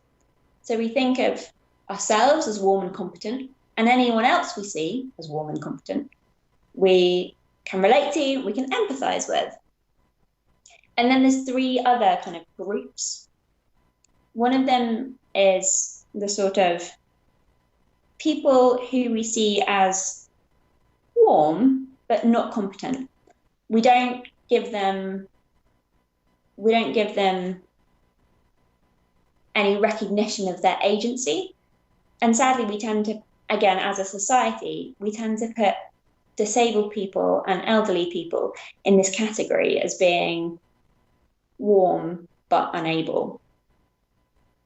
And then on the bottom of the graph are people who we see as not warm. So we perceive these people as foes. We don't like their intentions. I'm really sorry, Lottie, but Malumba's struggling to find your email as well. I don't know if it's in the stream called Urgent. I can just re-forward it if you like. Do you want to send it to me? Okay. It's not a problem. I can just explain the graph anyway. If you don't mind, I mean, it's entirely up to you. If you send it to me, I can get it straight up, or you can talk to it, because I've actually enjoyed just listening to you, to be honest. And great. Okay. And I would add that you've been on the main stage on the pyramid stage at Glastonbury, so it's not as if you've just been in a stuffy little Zoom call. You've got a whole audience there watching, and everybody's really enjoying it. I'll put it on my CV. Spoke at Glastonbury when everybody else was watching repeats on the BBC. You were on stage. Did you send that to me? Did you? Yeah, I've just sent it to you. Let's have a look. Anyway, there's two other groups. One group who we see as being having ill intentions but being competent, and that's people who we think of as rich. And unfortunately, certain ethnic groups often get put in that category. So it's the kind of Nazi stereotype of Jewish people, and also Asians. They can be put in that category too. Again, this is as a society. I'm not accusing anyone. I'm not making those kind of judgments. And then the final group are people that get perceived as being both low warmth and low competence. So we think that they have ill intentions, and we also think that they're not very good at doing anything.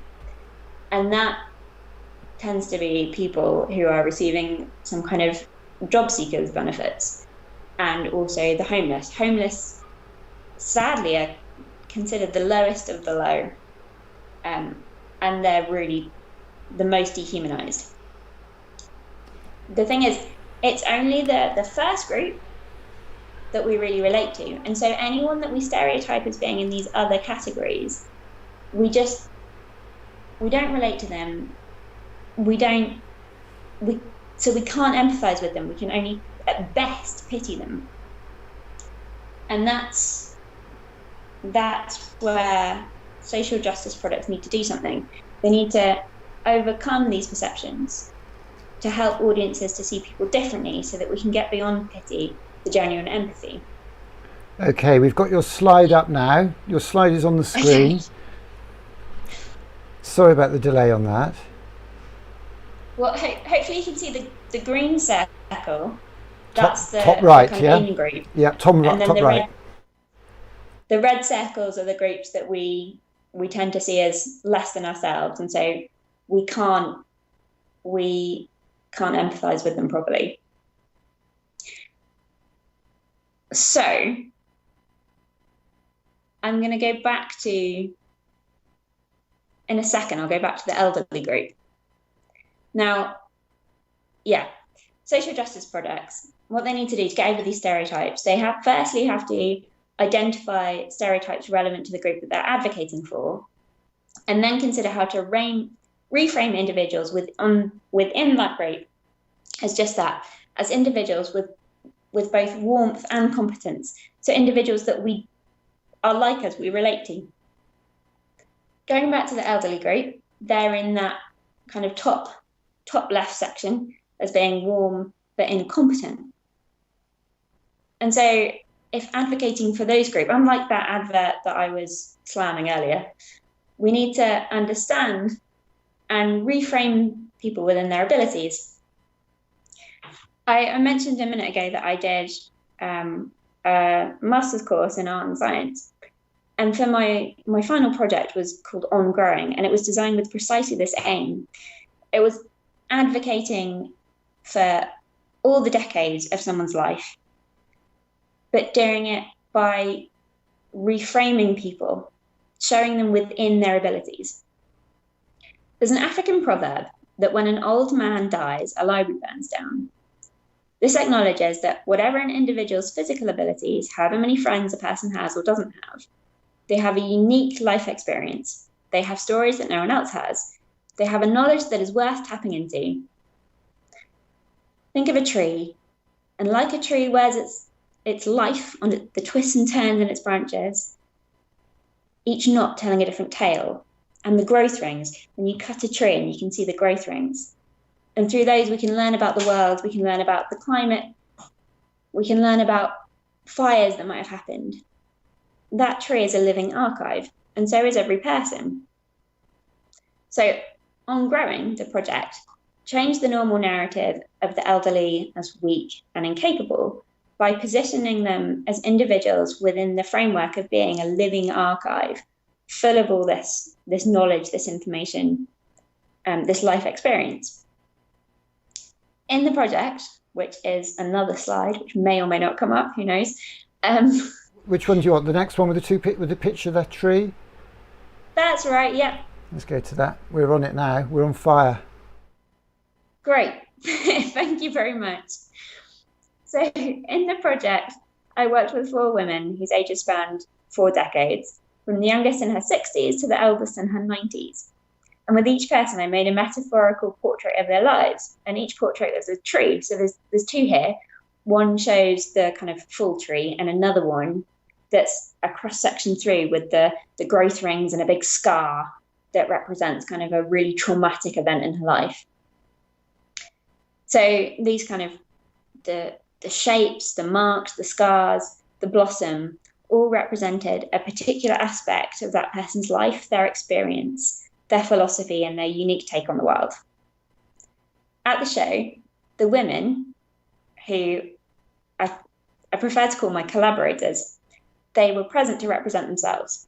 They were collaborators because they were there, they were at the show, they came up with the imagery with me. So they sat there with their portrait, and the public were invited to join them for a discussion about the work and the world. The idea of this setup was that it facilitated an interaction between the collaborator and the audience, whereby the collaborator, as an older person, wasn't someone weak, but they were someone with something to give to the audience, because they held the key to interpreting the artwork. And so the conversation was kind of framed around them and this knowledge that they had. And as a result, there were some great interactions. And this is my last picture. In the picture, there is in fact, it's the eldest lady. And it's her in a younger lady who'd come to chat. And this is just one example where I'd expected people to come and sit down and talk for maybe 3 or 4 minutes. But people stayed for well over an hour, some people. And I think that's a sign that it was a genuine success. People were having the interactions not out of pity, but out of genuine interest. And so they went much further than the kind of asking someone the simple questions, and actually enable people to get into conversation with each other and learn about each other. I know that I would rather someone speak to me because they were interested in me than because they felt sorry for me. And that kind of brings me to the end, but my concluding point would be that we do all have an inherent tendency to stereotype, and it's hardwired into our brains. It leads to us dehumanizing any societal group we perceive as different to ourselves. And so on that basis, any social justice projects, be they art projects or charity projects, if they're advocating for a group of people, they need to consider the common preconceptions, the stereotypes that the audience have about that group, and take steps to reframe them as individuals, as they are, with the capacity for agency and warmth. That's brilliant. Really enjoyed that. Thank you. Thank you very, very much. Thank you for getting the slides up.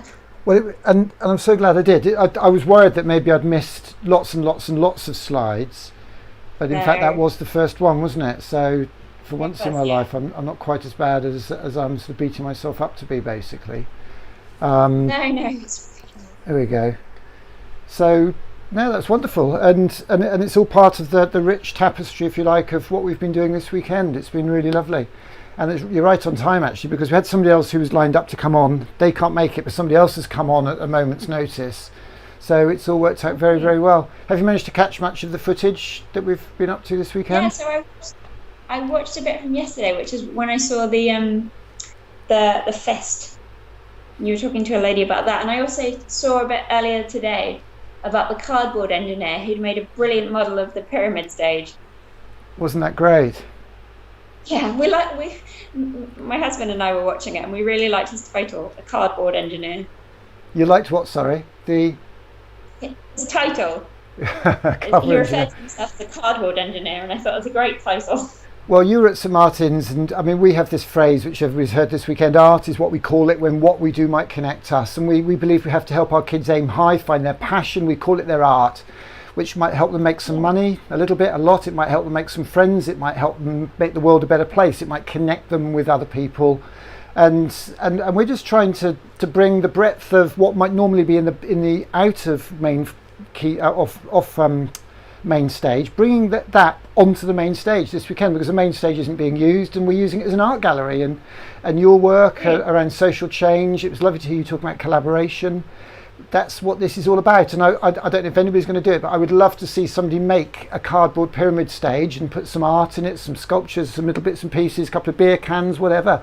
I'm going to try and find some time to build myself a pyramid stage. And it was just lovely, because for me, that pyramid stage is an icon of creativity for Britain at this time of year. Normally, it's just a bit of scaffolding at the moment. It won't have a cover on it, and I think really it's an art gallery that we as a community, as a country, as a world have to fill with art, whether it's in Somerset or in somebody's home or in somebody's backyard. And your contribution today has been wonderful at a slightly different angle, a different level.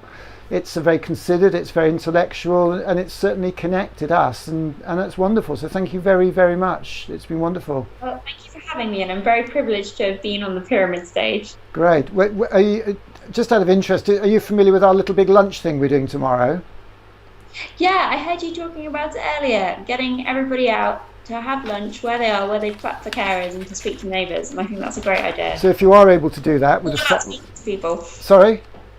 Say again? I'm all for speaking to people. Well, there you go. Speaking to people is good.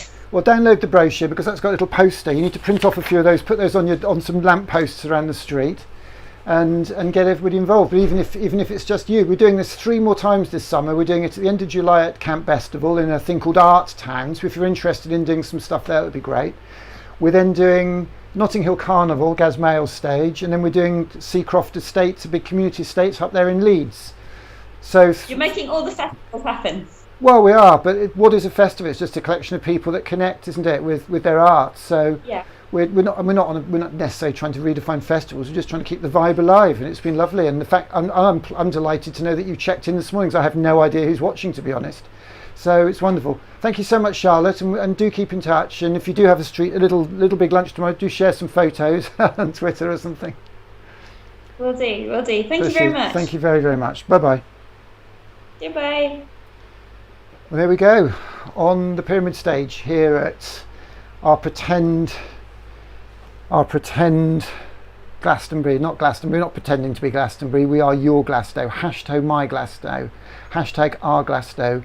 Hashtag your Glasto. And that's what this is all about. The creativity of communities, the creativity of people, children, parents, children, teachers, with children, without children. Bringing it all together, coding, robots, coding, rockets, ukuleles. Brought to you by LGFL, the Arts Council, with public funding from the Arts Council and the National Lottery. We're absolutely delighted and really, really honoured to be able to do this. It's just wonderful. So I am going to, do you know, whenever it goes like this, I just feel I should put some music on. We've got a little theme tune which we paid for, so it's all legit. Let's just play this, a little bit of music. Here we go. I might actually go back to the beginning. Should we rewind? Should we rewind selector? And in that time, I will track down where we're going next with my man Malumba.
Just waiting for the Skype addresses for the next two people.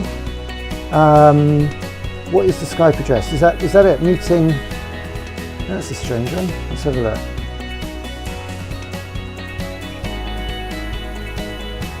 That doesn't come up with anybody.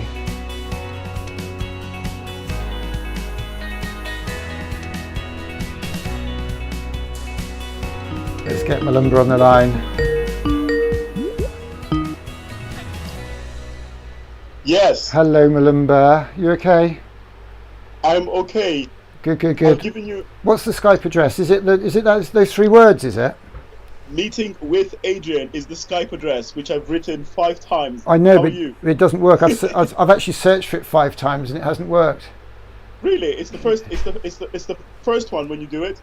Oh, you've got it working, have you? Yeah, I've spoken to them on Skype. We did Okay. a test. Right. In that case, I'm going to drop you off and I'll look them up then. Hold on. Sorry about this. All good. Let's play the music again. I don't mind that tune actually. It's not too bad, is it?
Okay, so basically I think we've been talking about a conference call, but in fact a conference call isn't a person I can call.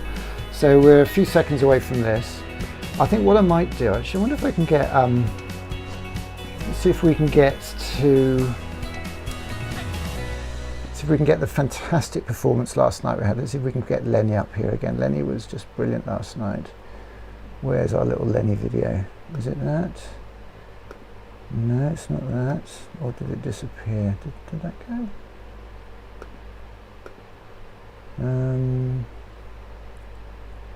Quite possibly. Let's have a look.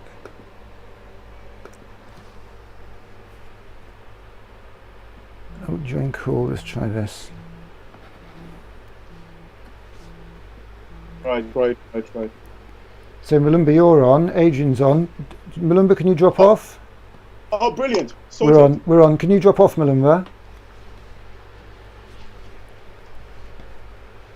Howdy. Hello. Can you turn your phone around flat? Which sure. ways? This is exciting. I've heard a lot about you two. So, hello, young lady. Oh, good. Can't see me yet. You sound. I'm going to turn the camera off if you don't mind. So that turns me off. Yeah. Because we want this to look as good as it possibly can, as I'm sure you're aware. Let's get you up. Right, have you got a second screen there? I've just got SC showing. So you've not got a second screen that you can see the actual output on, no? Don't worry, No, I know this has all come up quite last minute. Have you got... Just a bit. Well, it's a bit like if you went to Glastonbury and you bumped into Mr. Evis and he said, "Oh, have you got your ukulele with you? Because I've got a spot on main stage," and you wouldn't say no, would you? No. Well, there you go. So that's what we've done, really. Have you got a second screen anywhere, a laptop or a phone or anything that you could get I've got the phone. I'm watching you currently on the phone. Oh, I can see us on the pyramid stage. Well, that's all I was asking. That's all I was asking. What do you reckon to that then? That's not a bad look, is it? You're on the pyramid stage. That's beautiful. And if I press one of these buttons here, let me have a look. You're on... Oh, I'm struggling to think at the moment. Let's have a look. If I do that, you're up full screen, hopefully, are you as well? Are you on YouTube? Right. Going to be a slight delay. That's right. Are you on YouTube, are you? No. What, as in ourselves? Yeah, what are you looking at now on there? Oh, it's off the Steamco Facebook stream. Oh, Facebook's about 3.5 days, I think, the lag on Facebook. Yeah, there we go. We're full screen now. That takes a while. Yeah, YouTube's a bit quicker. YouTube's 8 seconds typically. Shall I go on to YouTube? It's up to you if you want to see yourself. I mean, I think you're going to perform if you want to do that. So Steamco YouTube. What's your name, young lady? Okay. Sophie. Do you want to? Are you able to put the microphone between you so we can get both of you on the microphone? Sophie. Oh, hello. Check you out. My goodness, you've got the gear, you two, haven't you? Just a little bit. Did Farmer Evis lend that to you because he knew he wouldn't be using it himself or something? There we go. We're full screen now. Brilliant. Hold that up. Let's have a look. Let's turn it round. There you go. Hang on. I'm just going to change the. Let's get you up on the main stage at Glastonbury. How long is that? It's going to take a while to get through, isn't it? That's fantastic. It's funny. You obviously know what you're talking about with. It looks as if you know a little bit about sound engineering, do you, and audio stuff? Only from the only since we've been in lockdown, I've set this up. So it's I do sing live in a band and also solo as well. So I've got the mixer and the in-ears, which we'll be wearing once we're singing. So you probably we can hear the music. You probably know what feedback is, then, do you, when it whistles?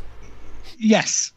So basically, what you just had then, when you held the camera up that had your picture on it and a picture of a picture, you actually get video feedback if you think about it. So basically, you get like a picture of a picture of a picture. It gets small, a bit like when you go in a lift and there's a mirror on each side. Yes. And funnily enough, video feedback isn't a problem. It's just a picture. But sound feedback gets worse and worse and worse and will eventually blow the system up if you're not careful, unless it trips out. It's funny, but yeah, there you go, getting a bit geeky now, aren't I? So let's be quite clear. Are you gonna have music as well? Yes, so what I've got is through into my mixer. My laptop goes into my mixer, the microphones go into the mixer, and then the output then is sent straight to the iPad. So I shouldn't get any feedback. The only thing that may feedback is I've got a little speaker for the output of the iPad so we can hear you. Brilliant. You've got it going on. I'd love to see that. Blimey. So, and the music you're going to use, is that copyright music or is it just... It's all tracks that I have purchased. That's fine. So they're karaoke backing tracks. That's which great. I've purchased. Because I'll tell you what will happen. We'll have an 8-hour stream and someone will put a Bruce Springsteen song on. The YouTube computer will hear that and shut me down. Then we won't be able to hear any of the previous 6 or 7 hours. So you've totally got this sorted. So tell everybody what your names are then. Tell us your names. Sorry. So my name's Adrian. I'm Sophie's father, and I sing. I go by the name of TJ as my stage name, and I sing all sorts of songs from the 50s up to present day. Wow, fantastic! This is so exciting. I'm so grateful to Mr. Walton for telling us all about you. Are you? So you're at the Brookside Primary, are you? I'm an ex-student. I'm in year 8. Oh, you're in year 8. Check you out. You've gone off to secondary then. Or you probably you've been at home more than you've been at school, haven't you, lately? Yeah. Don't forget to hold your microphone up, then we'll be able to hear you a little bit better. Sorry. So, have you been to Glastonbury before? No, I haven't actually, although I'd very much like to. Maybe this could be your audition. I don't know if Mr. Evis... I think some of the people from Glastonbury have been checking out some of our antics. I think they're very aware of what we're doing. While they weren't able, obviously, to formally endorse us, they've been very encouraging, which is nice. It's always nice when people give you as much encouragement as they can. I presume you've got friends who've gone to Glastonbury in the past, have you? I've been to Glastonbury several times on a work basis. I've performed at Glastonbury, but only on the outside in a Festival Medical Services tent for the staff. Oh right, okay. I've never been to Glastonbury. I know, you said that. So what have you got any Glastonbury memories then, Dad? What are your Glastonbury memories? Or is it what goes on tour stays on tour? Something like that. Yeah. No, I do like a bit of blues music, and there was a few years ago now, there was a blues tent, and I can remember sitting down for most of the day, just sat down on the grass with a drink, listening to these wonderful musicians playing blues, and the talent that they have there is just phenomenal. I've seen Stevie Wonder, I've seen Dolly Parton, on the stage. It's phenomenal. It's amazing. No, it's a wonderful experience, isn't it? It really is a super place to go. So so how many songs have you got lined up for us today then? Well, that all depends on how many you'd like us to sing. Let me just check. How long have we got? Check my programme. Well, I wish you turned up 2 hours ago. Actually, I was getting a bit worried, and Malumba did a great job of filling it. Let's have a look. So, have you got anybody tuned in watching? Do you know? I haven't yet, not on the. But I can always go to my Facebook and share it from that if you like. Well, why don't you do that? Because I'm going to give you a whole half-hour slot. How about that? Do you think you could fill that? That's one of our pro slots. Aww. What do you think? What was your?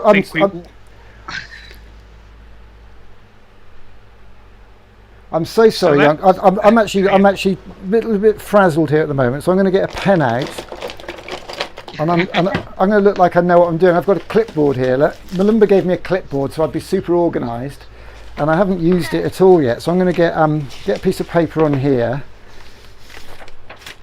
because you're late editions. What was your name, young lady, again? Sophie. Sophie, and your dad's name was? My name's Adrian. Adrian, that's right. Because Mr. Walton said that we should get you on because you really are local heroes by the sound of it. Oh. And no, he said you're absolutely super, and you've got your best top on as well by the look of it, Sophie. Have you as well? Yeah, I have. Is that your singing top? I used to go Yes, it is my singing top. I went to a club actually in Liverpool Duke Street, which used to be, it's called the Green Room actually, and it used to be owned by Ricky Tomlinson, who's the dad in the royal family. Do you know him? You know the royal family? I do, yeah. And they've got a lovely, it's like a lovely little cabaret club, and they do chicken and chips in a basket, lovely beer and good prices. And the back of the stage was like your top. It was all sparkly like that, the whole stage. It was lovely. So you'd have actually just looked like a head bouncing around because you'd have been camouflaged against it with that lovely top on.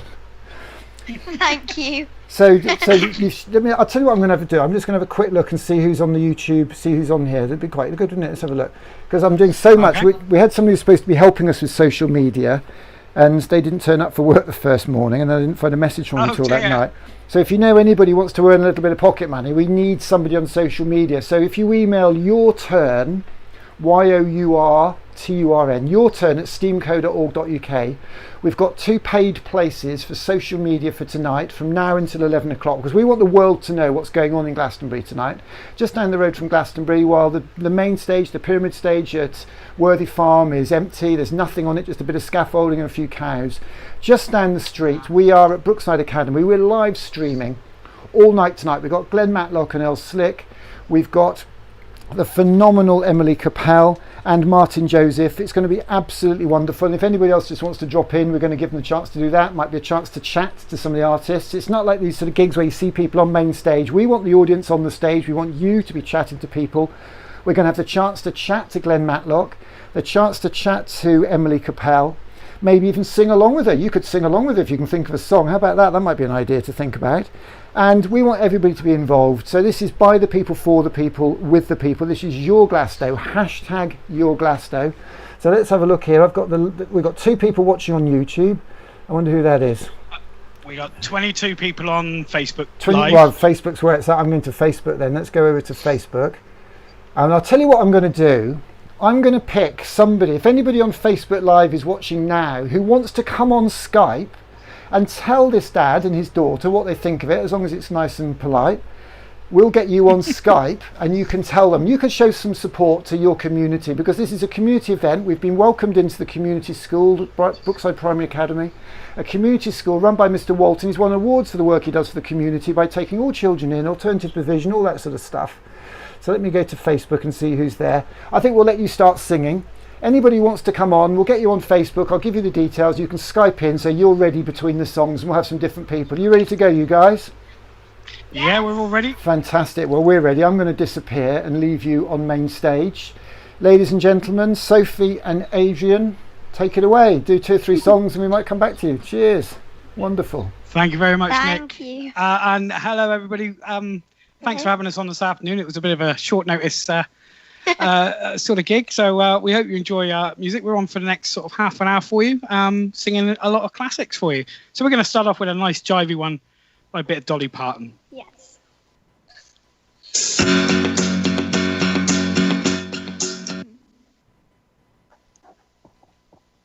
And it goes like this.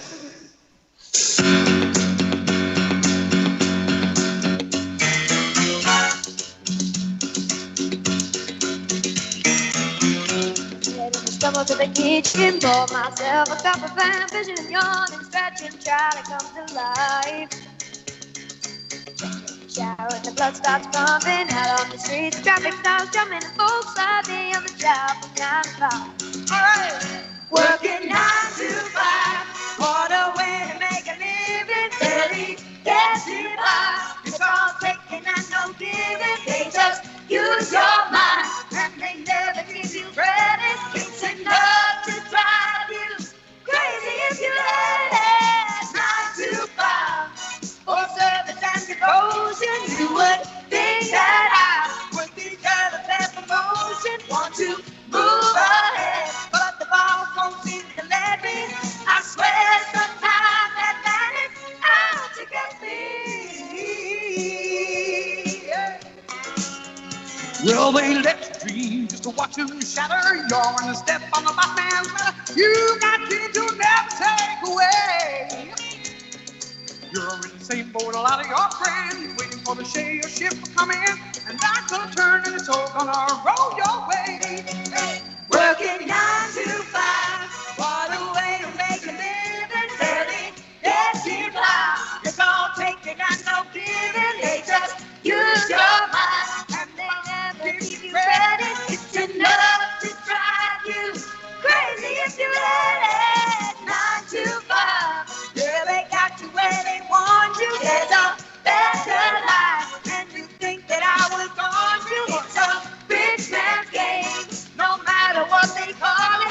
you spend your life putting money in his wallet. 9 to 5. What a way to make a living. Barely gets him by. It's all taken as a living. They just use your mind and they never give you credit. It's enough to drive you crazy if you let it. 9 to 5. Yeah, they got you where they want you. There's a better life, and you think that I won't force you. It's a rich man's game, no matter what they call it. And you spend your life putting money in his wallet.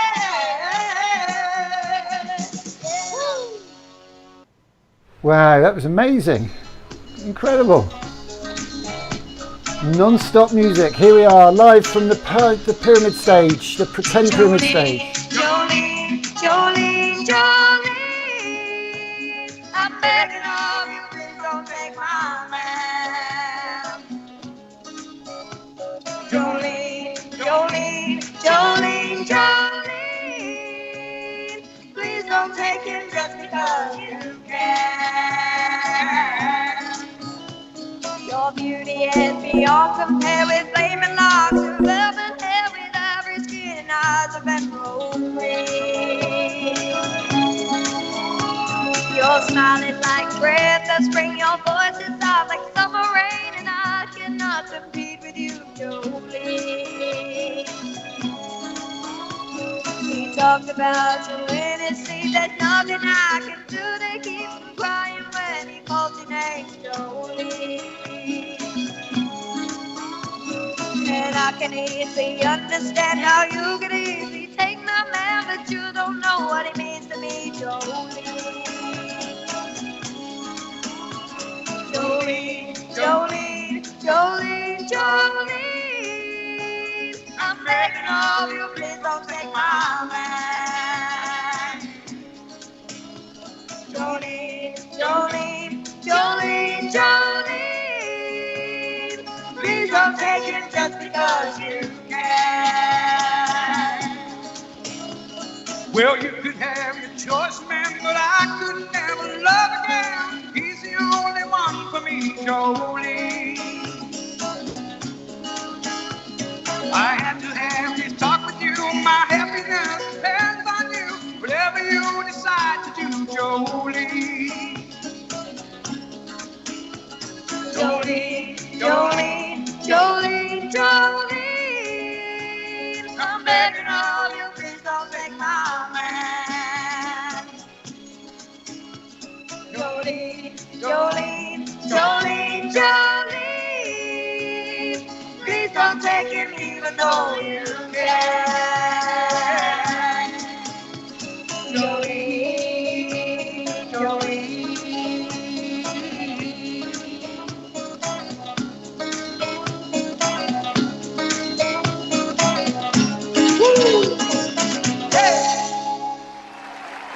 There we go. A bit of Dolly Parton there. 2 Dolly Partons in a row. Oh, thank you. Thank you very much. They're going crazy on Facebook for you. Crazy on Facebook. I'm going to check the messages on Facebook now.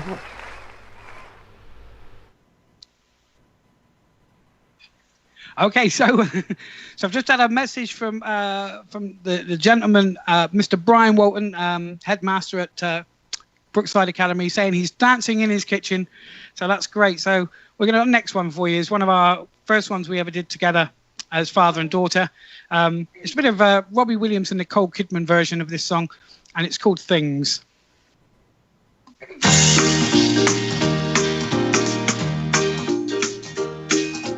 Every night I sit here by my window, staring at the lonely avenue,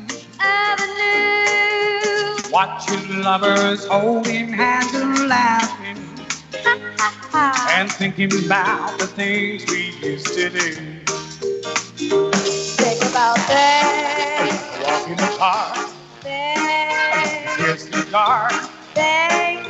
like yourself, all right. Yeah. What about the night we cried? Woo! Things Like a lover's night, love young tonight, thinking about the things we used to do. Memories are all I have to cling to. Cling to. And the heartaches are the friends I'm talking to. But you got me now. But I'm not thinking about just how much I love you. I love you too. Thinking about the things we used to do. We used to do. Think about things. Walk in the park. Things. Kiss the dark.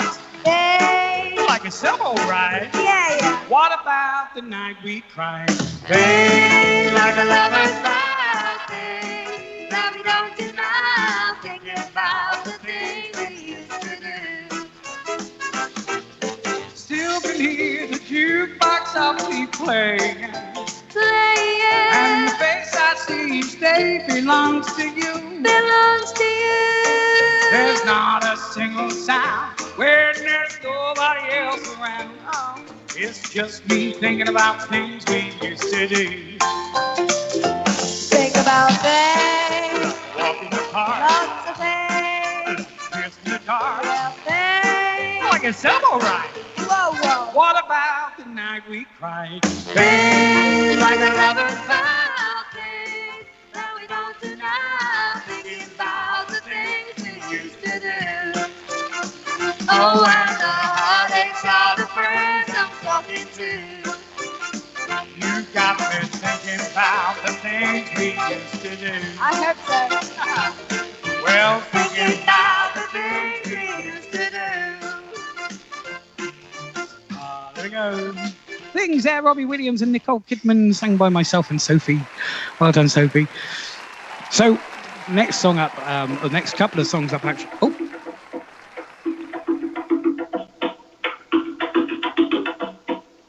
It's my phone. That's your phone, Sophie, is it? That's the speaker that's connected to our iPad is connected to my phone.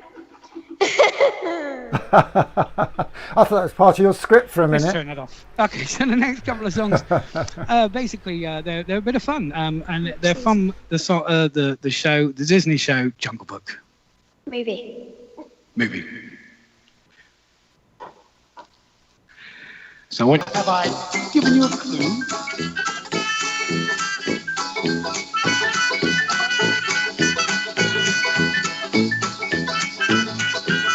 The bare necessities of life will come to you. They'll come to you.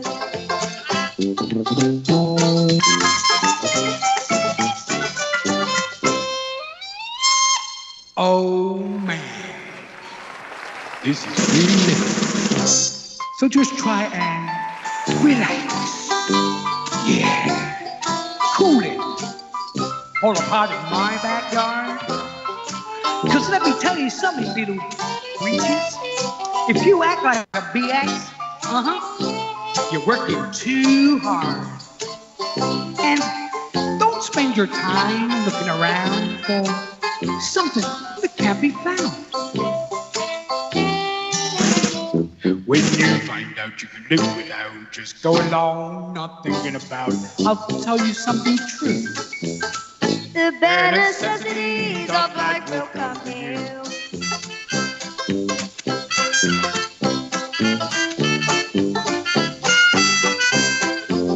Look for the bare necessities, the simple bare necessities. Forget about your worries and your strife. I mean the bare necessities, that's why you beg and recipes. That's just the bare necessities of life. Yeah, with just the bare necessities of life. Yeah, man. All right. Here we go.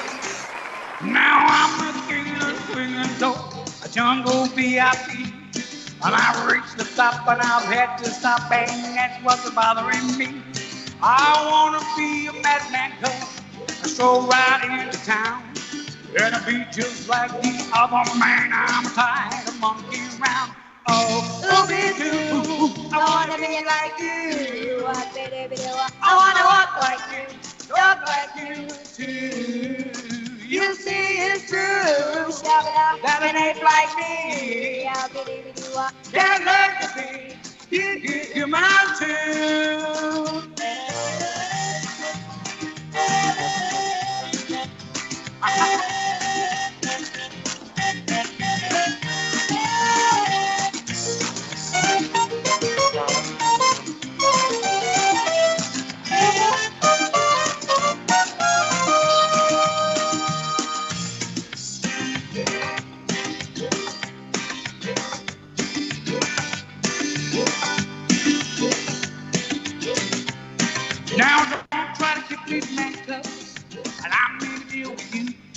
What I desire is the man's red fire, so make my dreams come true.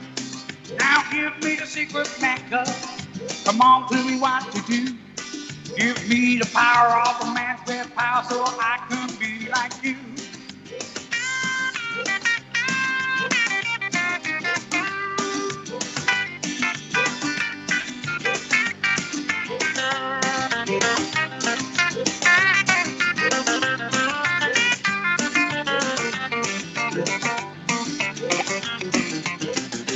Oh, who do you do? I wanna be like you. I wanna walk like you, talk like you too. You see it's true, dominate like me. Can't learn to be like someone like me. Make me hope Can't that. learn to be like someone like you. One more time. Can't learn to be Like someone like me. yeah. Hey. Look. Thank you. Thank you That's so just much. Amazing, Thank you. amazing. Okay, so next up we've got for you is a little bit of a newer song that my daughter's taught me all about this one. This is called a song from Tones and I called Dance Monkey.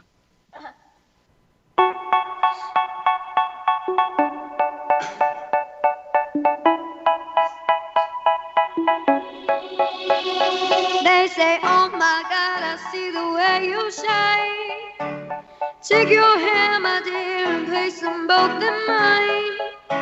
You know you stopped me dead while I was dancing mine. And now I beg to see you dance just one more time. Ooh, I see you, see you, see you every time. And oh my, I like your style. Ooh, you make me wanna cry. And now I beg to see you dance just one more time. So I say, dance for me, dance for me, dance for me, oh, oh, oh. I've never seen anybody do the things you do before. They say, move for me, move for me, move for me, yeah. And when you're done, I'll make you do it all again.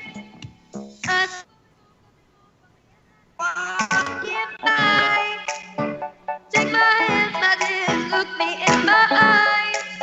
Just like a monkey, I've been dancing my whole life. And you just beg to see me dance just one more time. Ooh, I see you, see you, see you every time. And oh my, your style. Make me wanna cry.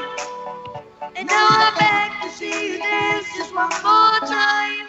So I say, dance with me, dance with me, dance with me, oh, oh. I've never seen anybody do that things to you before. They say, move for me, move for me, move for me, yeah. And when you're done, I'll make you do it all again.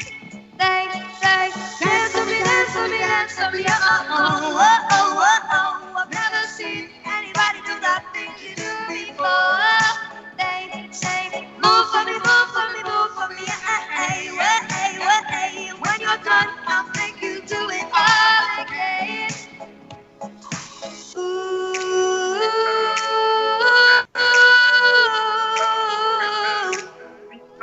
wow, wow. Ooh,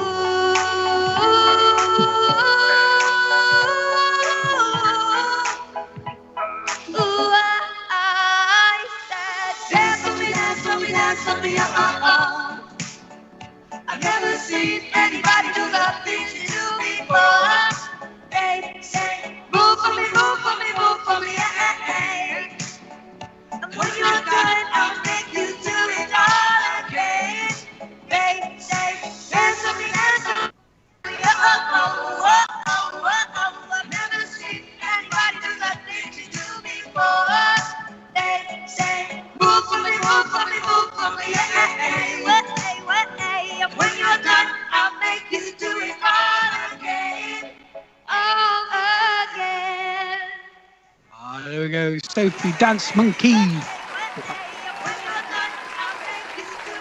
Thank you. Thank you. Okay, so we're going to slow it down with the next one. This one is made famous by quite a few people. Most recently done by Alexandra Burke. This one's called Hallelujah.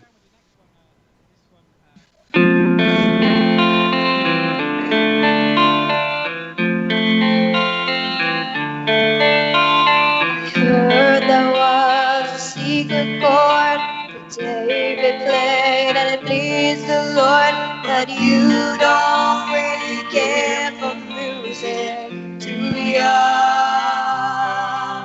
And it goes like this: the fourth, the fifth, the minor fall, and the major lift, the baffled king composing hallelujah. Hallelujah, hallelujah, hallelujah, hallelujah.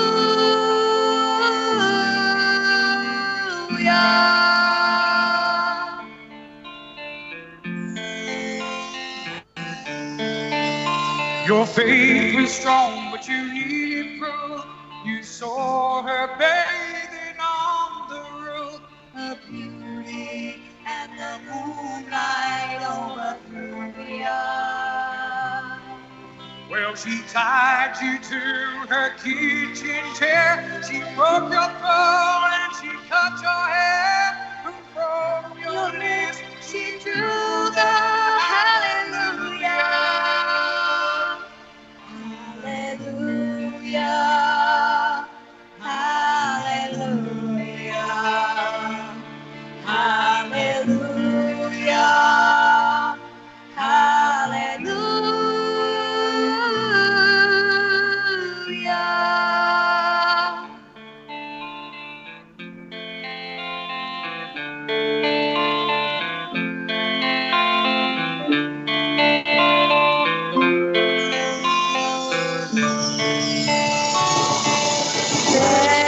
There's a God above, but all I've ever learned from her was how to shoot somebody who was young. It's not a cry that you hear at night. It's not someone who has seen the light. It's a call and it's a process. Hallelujah.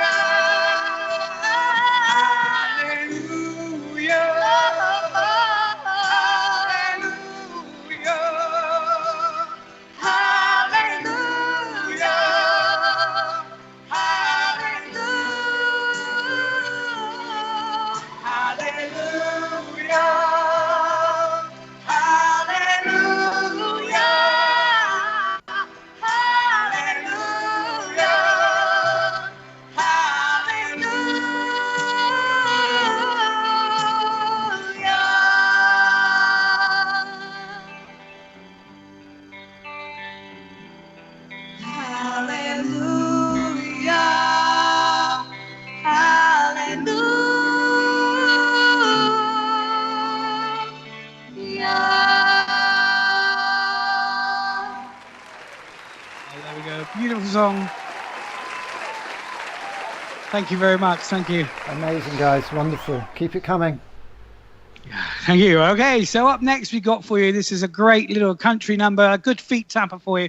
This is called Wagon Wheel.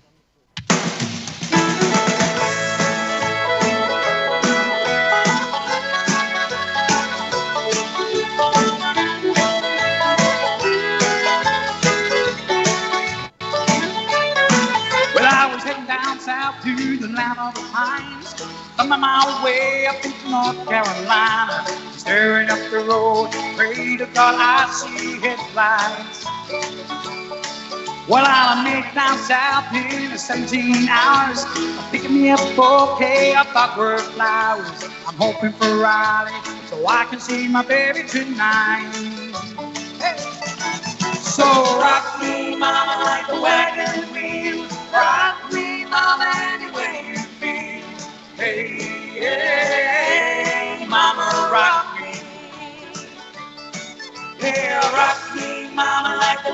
the rain. Rock me, mama, like the southbound train. Hey, hey, mama, rock me. Yeah.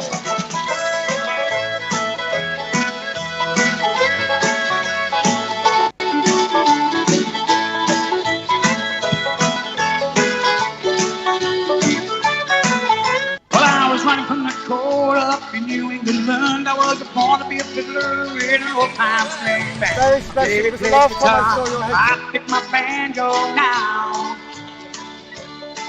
Whoa, the North Country winds keep getting me down. I lost my money playing poker, so I had to up and see. But ain't turning back to live that old life no more. Yeah. So rock me, mama, like a wagon wheel. Rock me, mama, any way you feel. Hey, hey, mama, rock me. Yeah, rock me, mama, like the wind and the rain. Rock me, mama, like the southbound train. Hey, hey, mama, rock me. Yeah.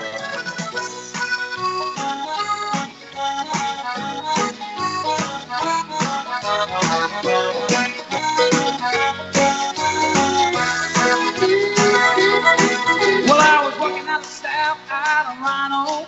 I caught a truck around the field, he had a nice long tow.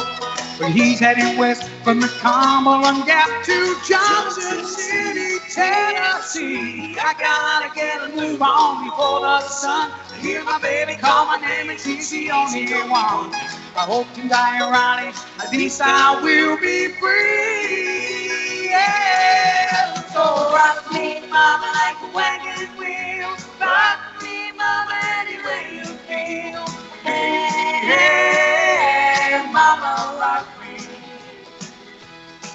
Yeah, rock me, mama, like a wagon wheel. Rock me, mama, any way you feel. Hey, hey, mama, rock me.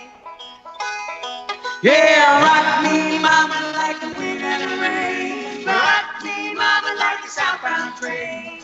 Hey, hey, mama, rock me. Yeah, yeah, rock me, mama, like a wagon wheel. Rock me, mama, any way you feel. Hey, hey, mama, rock me.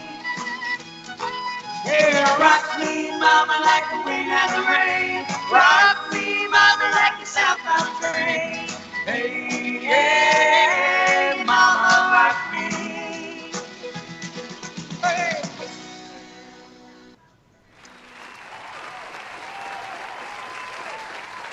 Thank you so much. Thank you. Okay, so what we're going to do here now, we're going to get Sophie have a song on her own. This is a song that Adele sang, and this one's called Turning Tables.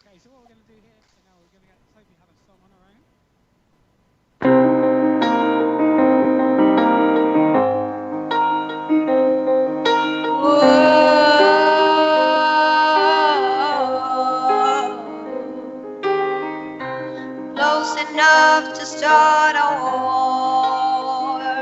All that I have is on the floor.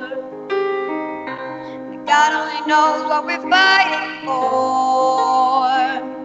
All that I say, you always say more. I can't keep up with your turning tables under your thumb. I can't breathe.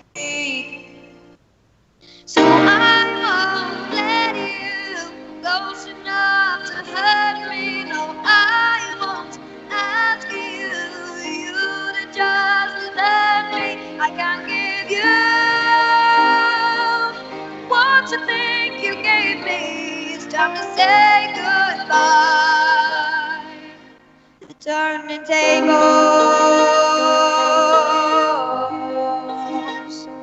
turning tables.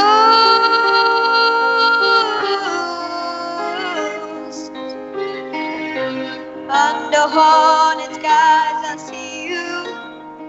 Ooh.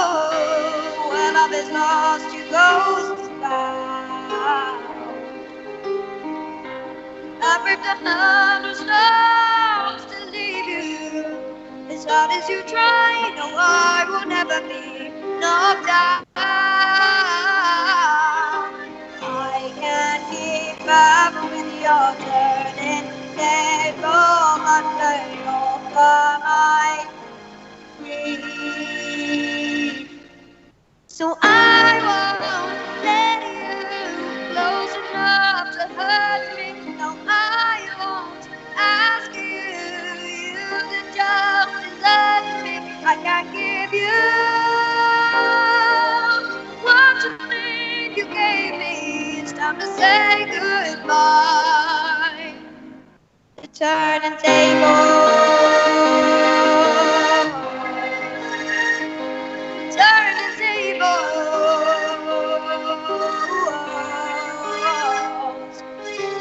Next time I'll be braver, I'll be my own savior when the thunder calls me. Next time I'll be braver, I'll be my own savior standing on my own 2 feet. I won't let you close enough to hurt me. No, I won't ask you to just desert me. I can't give you what you think you gave me. It's time to say goodbye. The turning tables. Turning tables.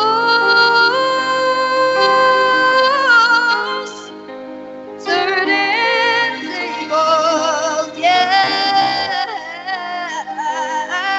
Da-da, da-da.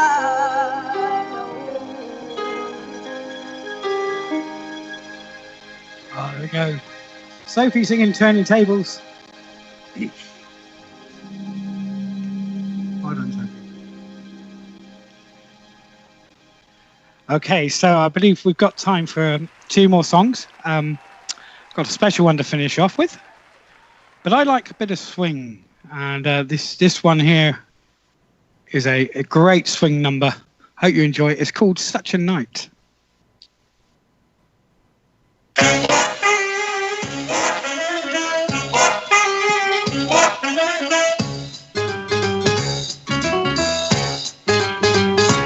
It was a night, oh, it was a night, it really was such a night. Oh, the moon was bright, oh, how bright it really was such a night. Oh, the night was light, with stars above. Oh, when she kissed me, I had to fall in love. It was a kiss, oh, it was a kiss, it really was such a kiss. Oh, how she could kiss. Oh, what a kiss. It really was such a kiss. The thought of her lips set me afire. I reminisce. I'm filled with desire. But I gave my heart to her in sweet surrender. How will I remember? I'll always remember. Oh, what a night. Oh, what a night, it really was such a night. Came the dawn, and my love in my heart, and the night was gone. And I'll never forget the kiss in the moonlight. Ooh, such a kiss, such a night. Let's go!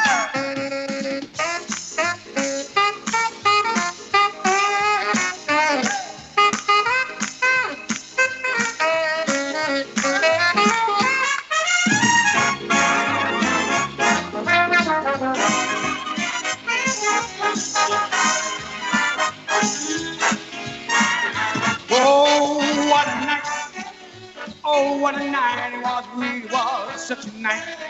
Oh, the moon was bright. Oh, how bright it really was such a night. Well, I'll never forget the kiss in the moonlight. Come on, next. How will I remember? I will always remember that I gave my heart heart to her sweet surrender. And when I remember, I'll always remember.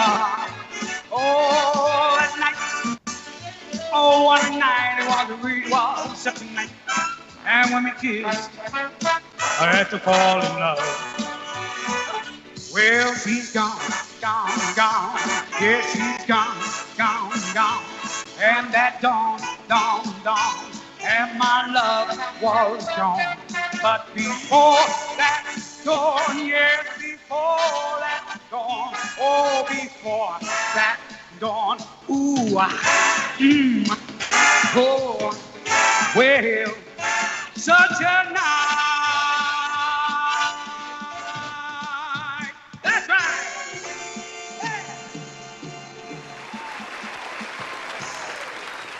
Thank you so much. Thank you.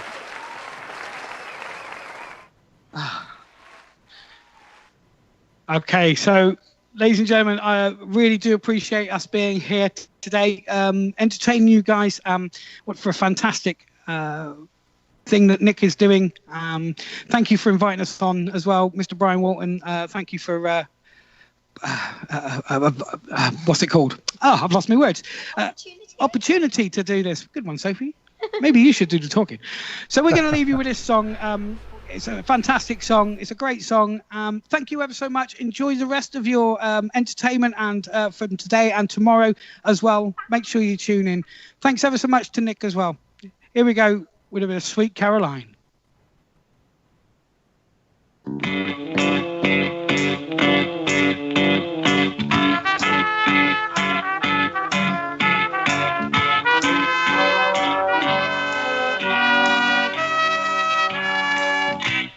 Where it began, I can't begin to know it, but then I know it's growing strong. Was in the spring, and spring became the summer. Who'd have believed you'd come along? Hands, don't touch hands, reaching out, touching me, touching you. Here we go, Sweet Caroline. Good times never seem so good.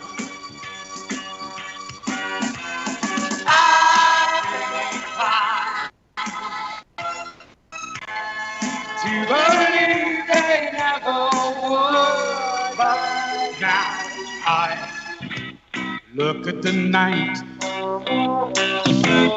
and it don't seem so lonely. We fill it up with only two. And when I hurt,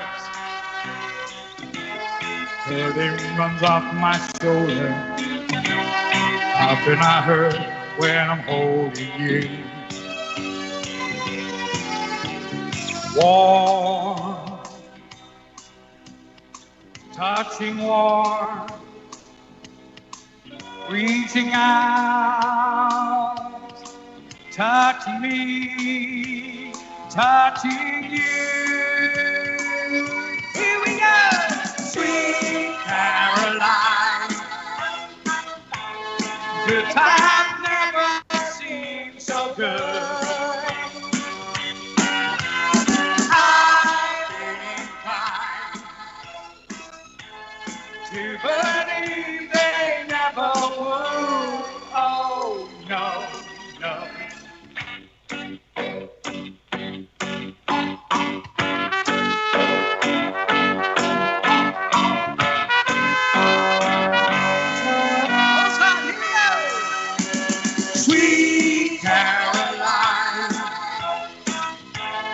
Good times never seem so good. Sweet Caroline, I believe they never could.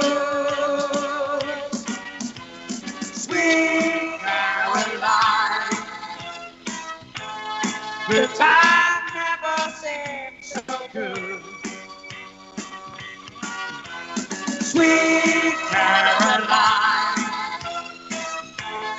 I believe they never could. Sweet Caroline.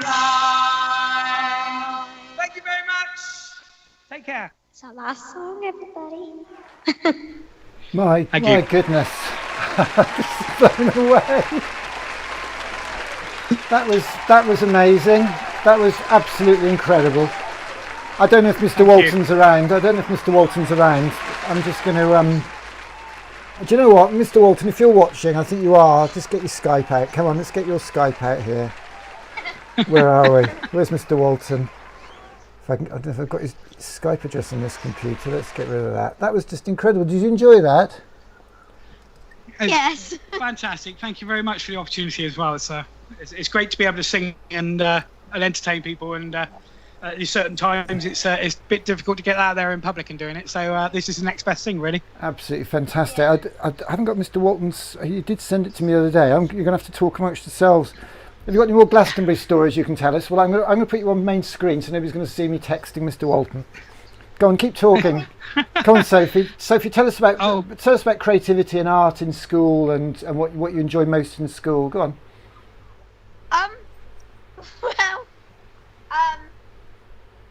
School. Can you remember on that? a bit of a spot. Can you remember that place? She does like to paint at home. I've got a lot of paints and stuff at home that I paint, like for Mother's Day, Father's Day. I painted one for my dad. I mean, it's not the best, obviously, but it's not the worst, I think. They're very good, I thought. Well, it was a lovely thing to get. That's something that's been made by you. You've created it. You've decided what you're going to do, and you gave that to me for Father's Day. So that means more to me than you going out and buying a bar of chocolate. Although chocolate is very nice. Chocolate's don't get great. me wrong. But no, it's the thought. It's you creating something and and that is using your brain and using your creativity to and you're putting your thoughts down onto canvas is what you do. Yes. And Don't sound very convinced, Sophie, if you ask me, but not to worry. I'm struggling. I'm struggling here because Mr. Walton is. I'm sure he's watching. It's just I've got my phone and you're on the computer. Go on.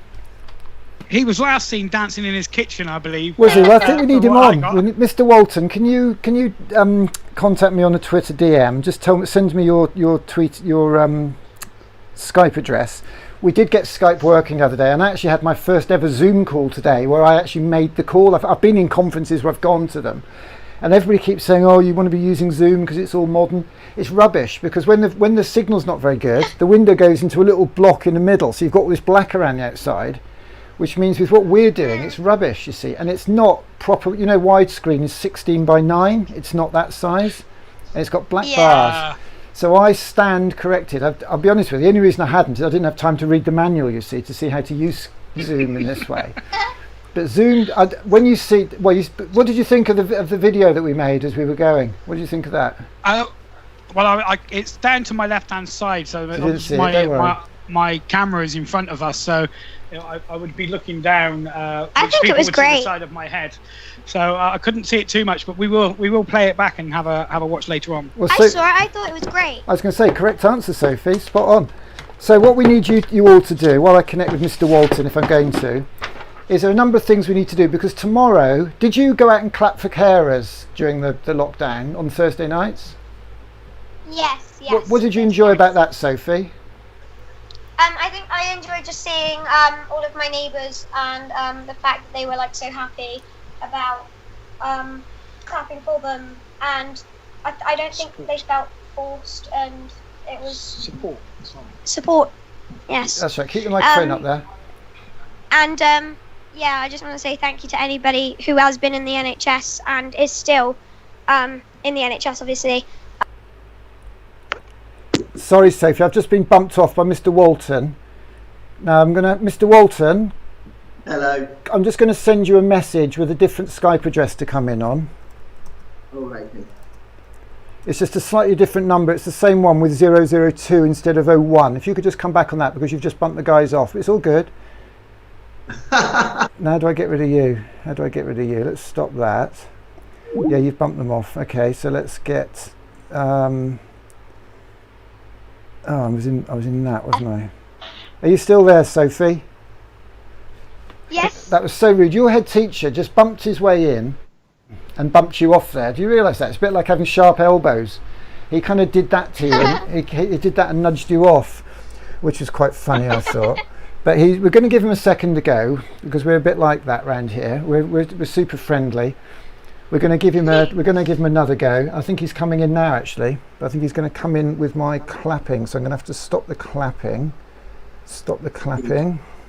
Can you hear me? We can hear you, Mr. Walton. Yeah, you've got a very bright light behind you. Can you sort of sit facing that bright light, do you think? So nobody said it would be easy. Nobody said this would be nobody said it would be as easy as being a head teacher, sir. Where are we? Let's get him up here. So Mr. Walton is now underneath you. He's actually crashed onto some. Let's just jiggle this around a little bit. Let's move you across there like that. So Mr. Walton, did you just catch that? I did indeed. What did you think of their performance? I've seen them before, but they knocked it out of the park. I thought really. I mean, it's interesting because obviously when Sophie used to be at Brookside, we knew she had a good voice, but they've obviously worked a lot together because together they've got fantastic voices and they work really well together. Really enjoyed it. It was lovely, wasn't it? And Sweet Caroline, I think that's one of the anthems of of Primary Rocks, isn't it? Yeah, it was. I didn't know whether they realised that Sweet Caroline was the Primary Rocks anthem. So it was a great song to end with as well. Yeah. And were you in the school when I came down, Sophie, and we let a rocket off? Were you there then? Yes, I was. Yes, I saw you. There you go. There's a funny thing. So the funny thing is that. So the serendipity. I say that serendipity is my rocket fuel. Serendipity is kind of magical things happen that just connects us all together. And I was telling you about that club in Liverpool where they had the curtain like your top. Yeah, there was. Yes. Yeah. Well, they had a singer there, and he sang "Sweet Caroline" as well. Now that's just random connections, but it meant a lot to me. So I took a little video and stuck it on Twitter, so you can find that somewhere on Twitter. I'm gonna break the internet one day with "Sweet Caroline." So Mr. Walton, have you managed to catch much of today? Yeah, lots of for me that's been the highlights. But there's been lots and lots of really things today. But yeah. I had to kind of rescue my daughter from the rain at some point, but otherwise, yes, I have been tuning in. Has it been wet today down there? We had a bit of drizzle here, I think. But you had a lot of rain. Or? Not really. I went for a run this morning, but yeah. Well, I think it always rains this time of year. This weekend it always has to rain. It wouldn't be Glastonbury in June, would it? That's the. Yeah. No, it was interesting this morning because it was lovely and sunny yesterday, and I thought it had to. You can never have Glastonbury without some sort of rain happening at some point. I was going to say no, it would have to be. So, Mr. Walton, thank you so much for letting us use the school in a virtual way. Any regrets? Any regrets for the damage we've caused, and all disruption, all the grass damage? No regrets at all. Just hearing those two there, that just made me very proud. So yeah, they're really happy. Sophie, thank you, Mr. Walton. Any thoughts? Thank you. Thank you guys. You were brilliant. Any thoughts, Sophie, when you look back to your time at Brookside? What were your happy moments that you remember? I don't know. She's lying. Don't ask that. I think my best moment in Brookside was when I was actually doing the Leavers performance and they sang Fight Song, and it was actually quite scary. But now I think of it, it wouldn't be as scary now, I don't think. But that was like one of my best moments, seeing all of the parents and teachers and kids looking so happy. It was just really nice to do that. It was fun. No, it's lovely. I mean, it strikes me that did you find Brookside a very creative school? Were you encouraged to do music and to sing? Was it something you could do there a lot? Yes, it was an absolutely amazing school. It's the best. I mean, I haven't ever been to another school, but I think it's the best one out there by far. Well, there you go. So that's a good advert for the school. £10 I can't imagine Mr. Walton is having much of a problem. I don't know if you remember a few years ago at Glastonbury. Did you see Adele at Glastonbury a few years ago? Did you see her play on television? I did. No, I don't think I was there that year. because I've actually just got it on the screen here. Actually, I'm just going to pop this up here just for a little bit of a laugh. So this is Adele at Glastonbury. I'm probably going to get into all sorts of trouble. I'm not going to put the audio up. Maybe I will. Yes, you, my darling, in the blue puffer jacket. Yeah, you. Come here, my darling. Liam, can you get that lovely little girl? Come up. Where's the staircase? Is there a stair? Oh shit! I've got to lift you up. Oh, here we go. So Glastonbury means the world to me. I'm not even lying. I'm not just saying that because I'm here with you lot. I've always wanted to do this my whole life. I've just been too scared. I've been coming to Glastonbury since I was your age, my darling girl. Hello. What's your name? Lila. Hi, Lila. How old are you? 10. Who are you here with? My family and some of my friends. Hi, family and friends. Hi. How long have you been here? What day did you get here? We got him Friday. Have you seen anyone you like? Who have you seen that you like? Have you seen anyone yet? Bastille I like. You like Bastille? Any of you lot see Bastille? Who else? We saw Jess Glynn. Oh yeah, I like her. Did you see her? Oh, you all liked her. The only reason I show that out of interest, believe it or not, is that she was in my school where we started Steamco. She's from our school, that little girl. I couldn't believe it. We were watching the television and she just popped up on the television. Wow. Amazing is that? So yeah, that's for me, that's the serendipity. I mean, I'm sure one day Adele will pull you out of an audience or somebody like that. You're a very, very talented young lady, Sophie. We're going to do one more. Thank you. Can you do one more song for us before you leave? What's your favourite song that you like to sing the most? That your dad's got. I don't know. Which should we do? Should we do? Do you want to do Shallow, or do you want to do The Greatest Show? So we're gonna do Shallow. Just putting it out there. On my part, it's a bit low at like the start, but it's only for that bit. You've actually reminded me of one of my favourite songs of this year. Actually, do you know that one from The Greatest Showman? This Is Me. Do you know that one? Yeah, I know that one. Can you do that one? I can do that one, but I might not be able to do the high bit. Like the really high bit. Do you know what? Do I look like I care? I don't think so. I don't know. I've come into this, and do you know what? This was a one-man walking disaster. This whole project. It's been rough as ready. It really doesn't matter because we have to be prepared to fail, and as long as it's safe, you have to be prepared to do things. Your dad's there to catch you if you can't make the notes. I'm sure he could sort of twist his voice. There's a lovely phrase. There's a lovely phrase. The guy who invented it might not work, but here's the thing. The guy who invented the ship also invented the shipwreck. And either you're in or you're out. Either you want to play this game or you don't, because art isn't something we do. Art isn't something we do that is boring and conventional and industrialized. Art is what we do when we're truly alive. Art is what we call it when what we do connects us to somebody else, and that's what you're doing today. You are connecting us. So if you could sing a song. Well, Mr. Walton's back by the look of it. Looks like Mr. Walton's back. Mr. Walton's back in the house by the look of it, is he? Here he is. What do you say, Mr. Walton? One more song? Yeah, come on, do one more. Definitely. I thought you'd done a run of it. I thought you weren't an Adele fan and you hung up on us in disgust or something.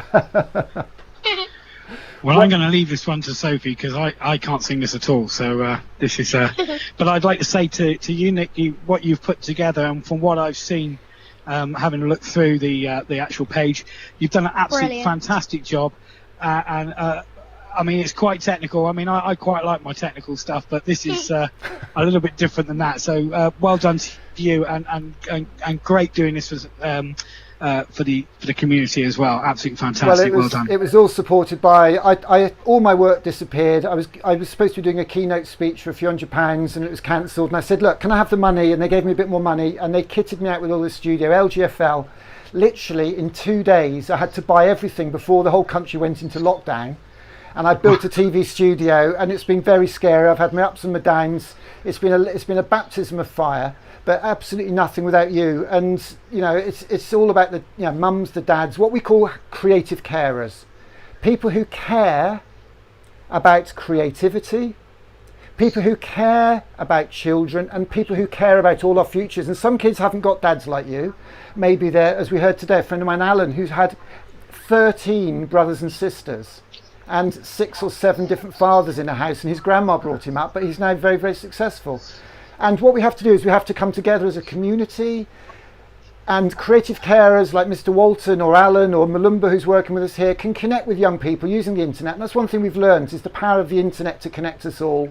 And the Thursday night thing I mentioned earlier, what we want to do tomorrow at 1 o'clock till 3 is for everybody to go out on that same spot they used to stand and clap, because we've been told we're not allowed to do that anymore because it's fizzling out.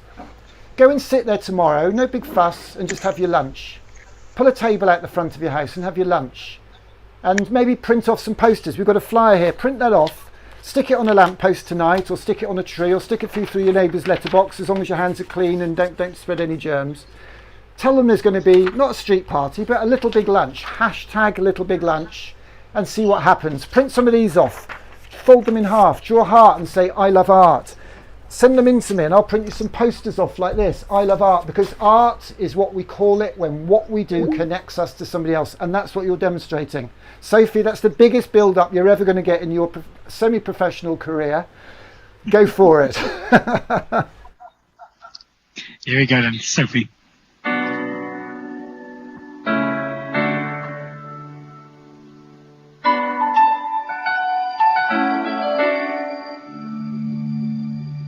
I'm not a stranger to the dark. Hide away, they say, 'cause we don't want your broken parts. I've learned to be ashamed of all my scars. Run away, they say, no one will love you as you are. But I won't let them break me down to dust. I know that there's a place for us, for we are glorious.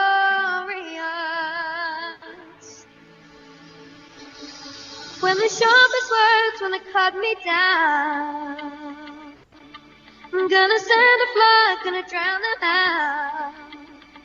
I am brave, I am bruised, I am who I'm meant to be. This is me. Look out, 'cause here I come. And I'm marching onto the beat I drum. I'm not scared to be seen, I make no apologies. This is me.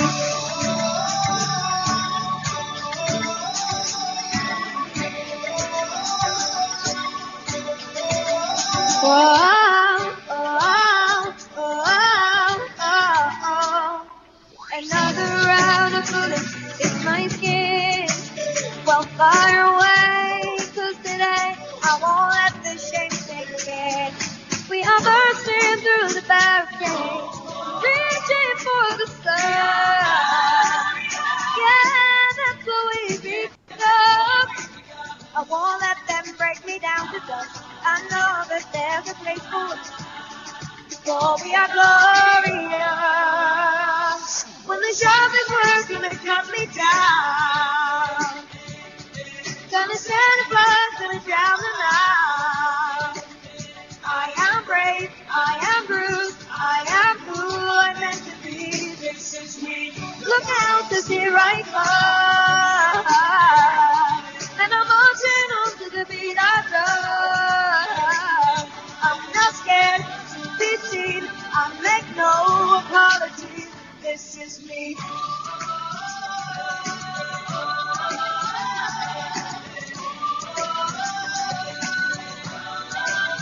Oh, oh, oh, oh, oh, oh, this is me.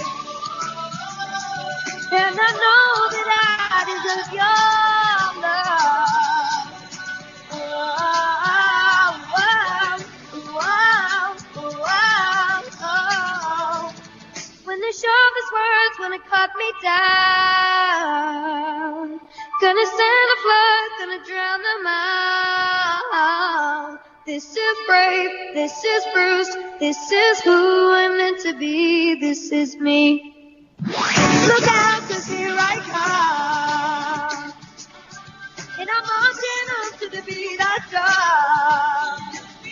I'm not scared to be seen, I make no apologies. This is me.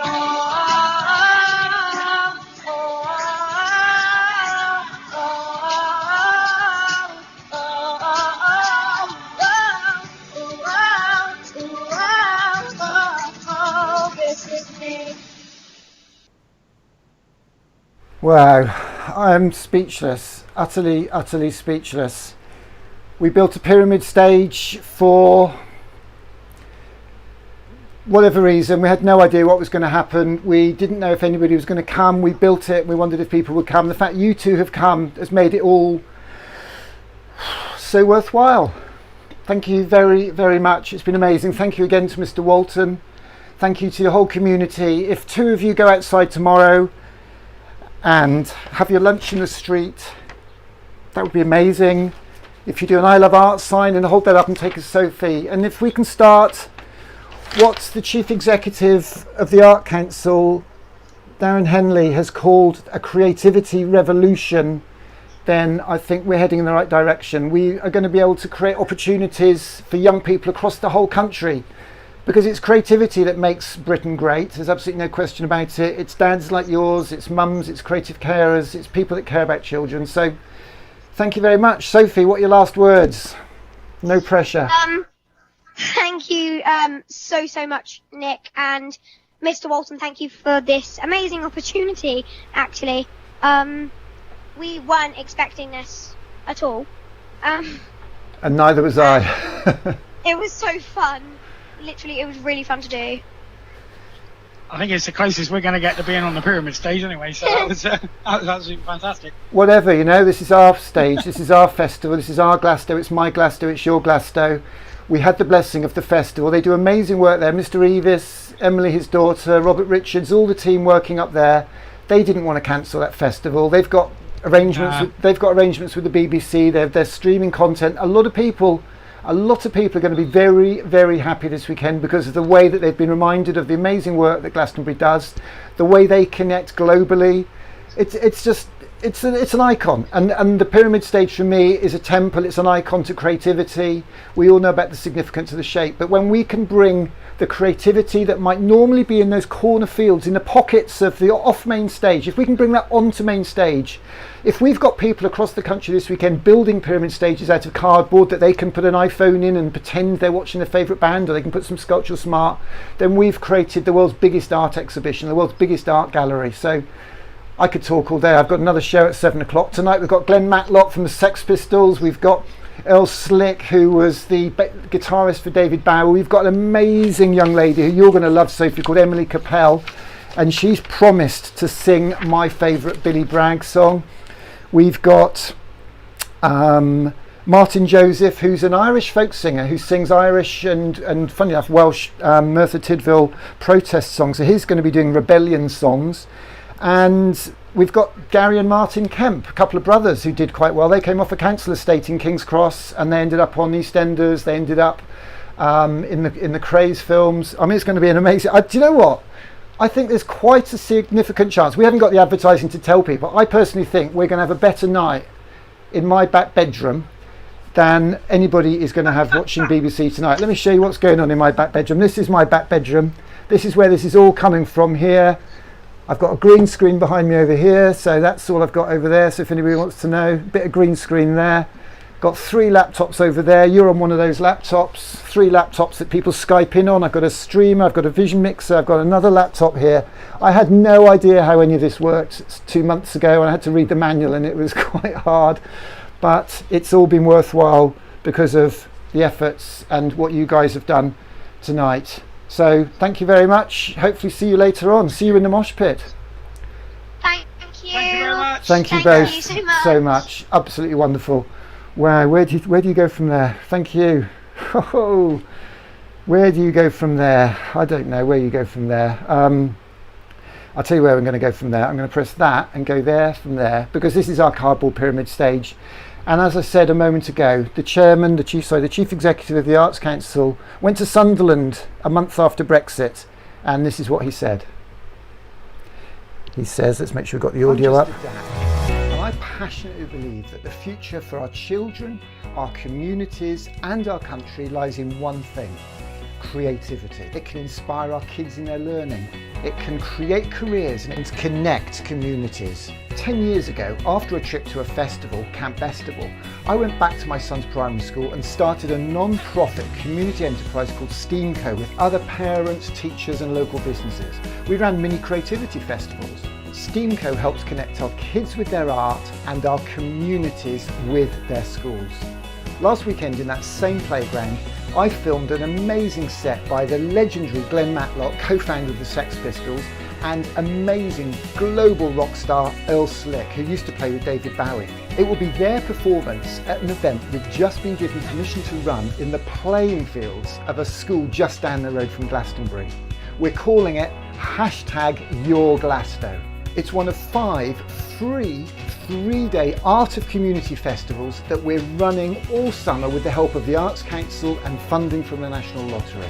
Our first one was live streamed from Eden Project at the end of May and featured inspiring talks, uplifting performances, creative activities and community engagement. We had a fantastic performance by the blind and disabled young woman Kerpa from Leeds. We had a great Saturday night set from Emily Capel, and Gaz Mayle even Skyped in from his hideaway in Wales. We had a right old laugh watching Rosemary Schrager teach Levois to cook, and we all split our sides with Basil Brush. Technology is an amazing thing. Punk icon Jar Wobble chatted with a grandad in Liverpool. On Sunday we had a little big lunch, and after that rockstar activator Tom Morley led a co-drum circle with hundreds of people all over the world. And we had a couple of great late night dance parties where people could Skype in with a green screen background and end up on the dance floor. As the CEO of the Arts Council has said, let's ask, what if? Let's start a creativity revolution. Let's create our Glasto, my Glasto, your Glasto.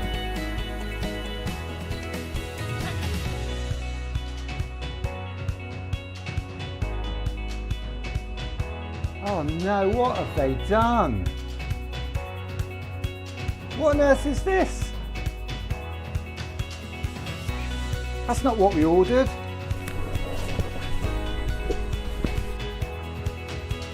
Hey mate, what are you doing? Whoa, what are you doing, mate? It's out of that area. Oh, sorry, I've got a helmet, hang on.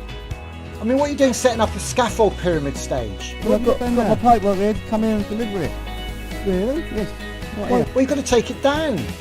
Take it down? We wanted one made out of old cardboard boxes and loo rolls to inspire our kids to be creative. We want them to make their own at our Your Glasto festival next Friday. Right, okay.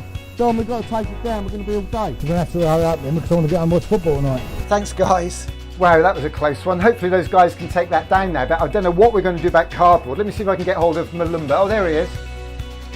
I just saw what happened on Twitter. That's hilarious. I'm looking forward to what we're going to do with all that cardboard. Well, we've got to make a stage out of cardboard. Do you remember that? Who was that guy you had on last week? Who made Will Alexander? Yes, absolutely. Can you get him in on Friday, and he can show the kids how to make pyramid stages out of cardboard tubes like this, toilet roll holders, cardboard boxes, anything like that. And even maybe some of the kids can get some of these big cardboard tubes from the carpet warehouses. There's one just down where I am. And you could make you could make one in the garden and actually have your lunch in that, and maybe have a performance or a band in there. We're gonna have a whole cardboard Glastonbury event kind of thing. Well, fantastic. And I think that the pyramid stage at Glastonbury is a place for music, but we could redefine it almost. It's a place for all sorts of art. Kids could play music. We've got a theatre company coming in, and they're going to talk to the kids about making theatre and writing plays. If kids do a small one, they can make little characters. We've got a stop motion animation company who can show them how to make little films. We've got Adobe Premiere to do video editing. I think that's going to work quite well, don't you? Absolutely. The possibilities are endless. And the other thing we need people to be getting ready for, Malumbo, we need people to be art activists next weekend. We're going to do loads of workshops about art activism, which is changing the world with your art. And we want people to download this A4 sheet off our website, #ILoveArt, draw a heart logo in there. Have you been doing any of these? Because you were going to do some, weren't you? Absolutely, I've got one right here. Oh. Wow, fantastic, My Glasto. So can we print some of those onto t-shirts that people can use? We can print as many as you want, and I'd love for people to be wearing them, expressing their love for not only Glasto, but for the community, for the people on the street, especially in these times. Brilliant. And if people take a photo holding their I Love Art sign, send it in, #ILoveArt, #YourGlasto. We'll look out for 2 or 3 of those every day, and we'll print some free t-shirts and send them out. But if you don't want to risk it, we've got a whole load of t-shirts here. We're going to print these up with Malumba's design and any others that we can get, and you can buy these from our online store. And if anybody wants to do a poster, do one of these big posters. I Love Art posters. These are 3 guys from down, guys and girls from down at the Tabernacle in Notting Hill, where we also met this Glasgow legend, Charlie Phillips, who came to England years ago in the Windrush generation and is the Windrush generation official photographer, if you like. And he took photos at the first ever Glastonbury when he went down there with Arabella Churchill, who's Winston Churchill's granddaughter or niece, I think. Can't remember the connection. Wow. So if people want to print those posters, you can send the artwork off by midday and get them back the next day from a company called Solo Press. Or we're going to put a link on the website for how you can do it by just printing lots of sheets of A4 and sticking them together, because we don't need to be spending money. We can celebrate creativity and art without spending an awful lot of money. What do you reckon to that, Malumba? This all sounds really great, Nick. It's going to be really a weekend of creativity, of making things out of nothing, literally. So that's really, really brilliant. Brilliant. Well, I'll let you crack on, Malumba. Thank you so much for dropping in. Your Glasgow. By you, with you, for you. Be part of it with your art. Sign up for information, to speak, to sing, or to help us in any way.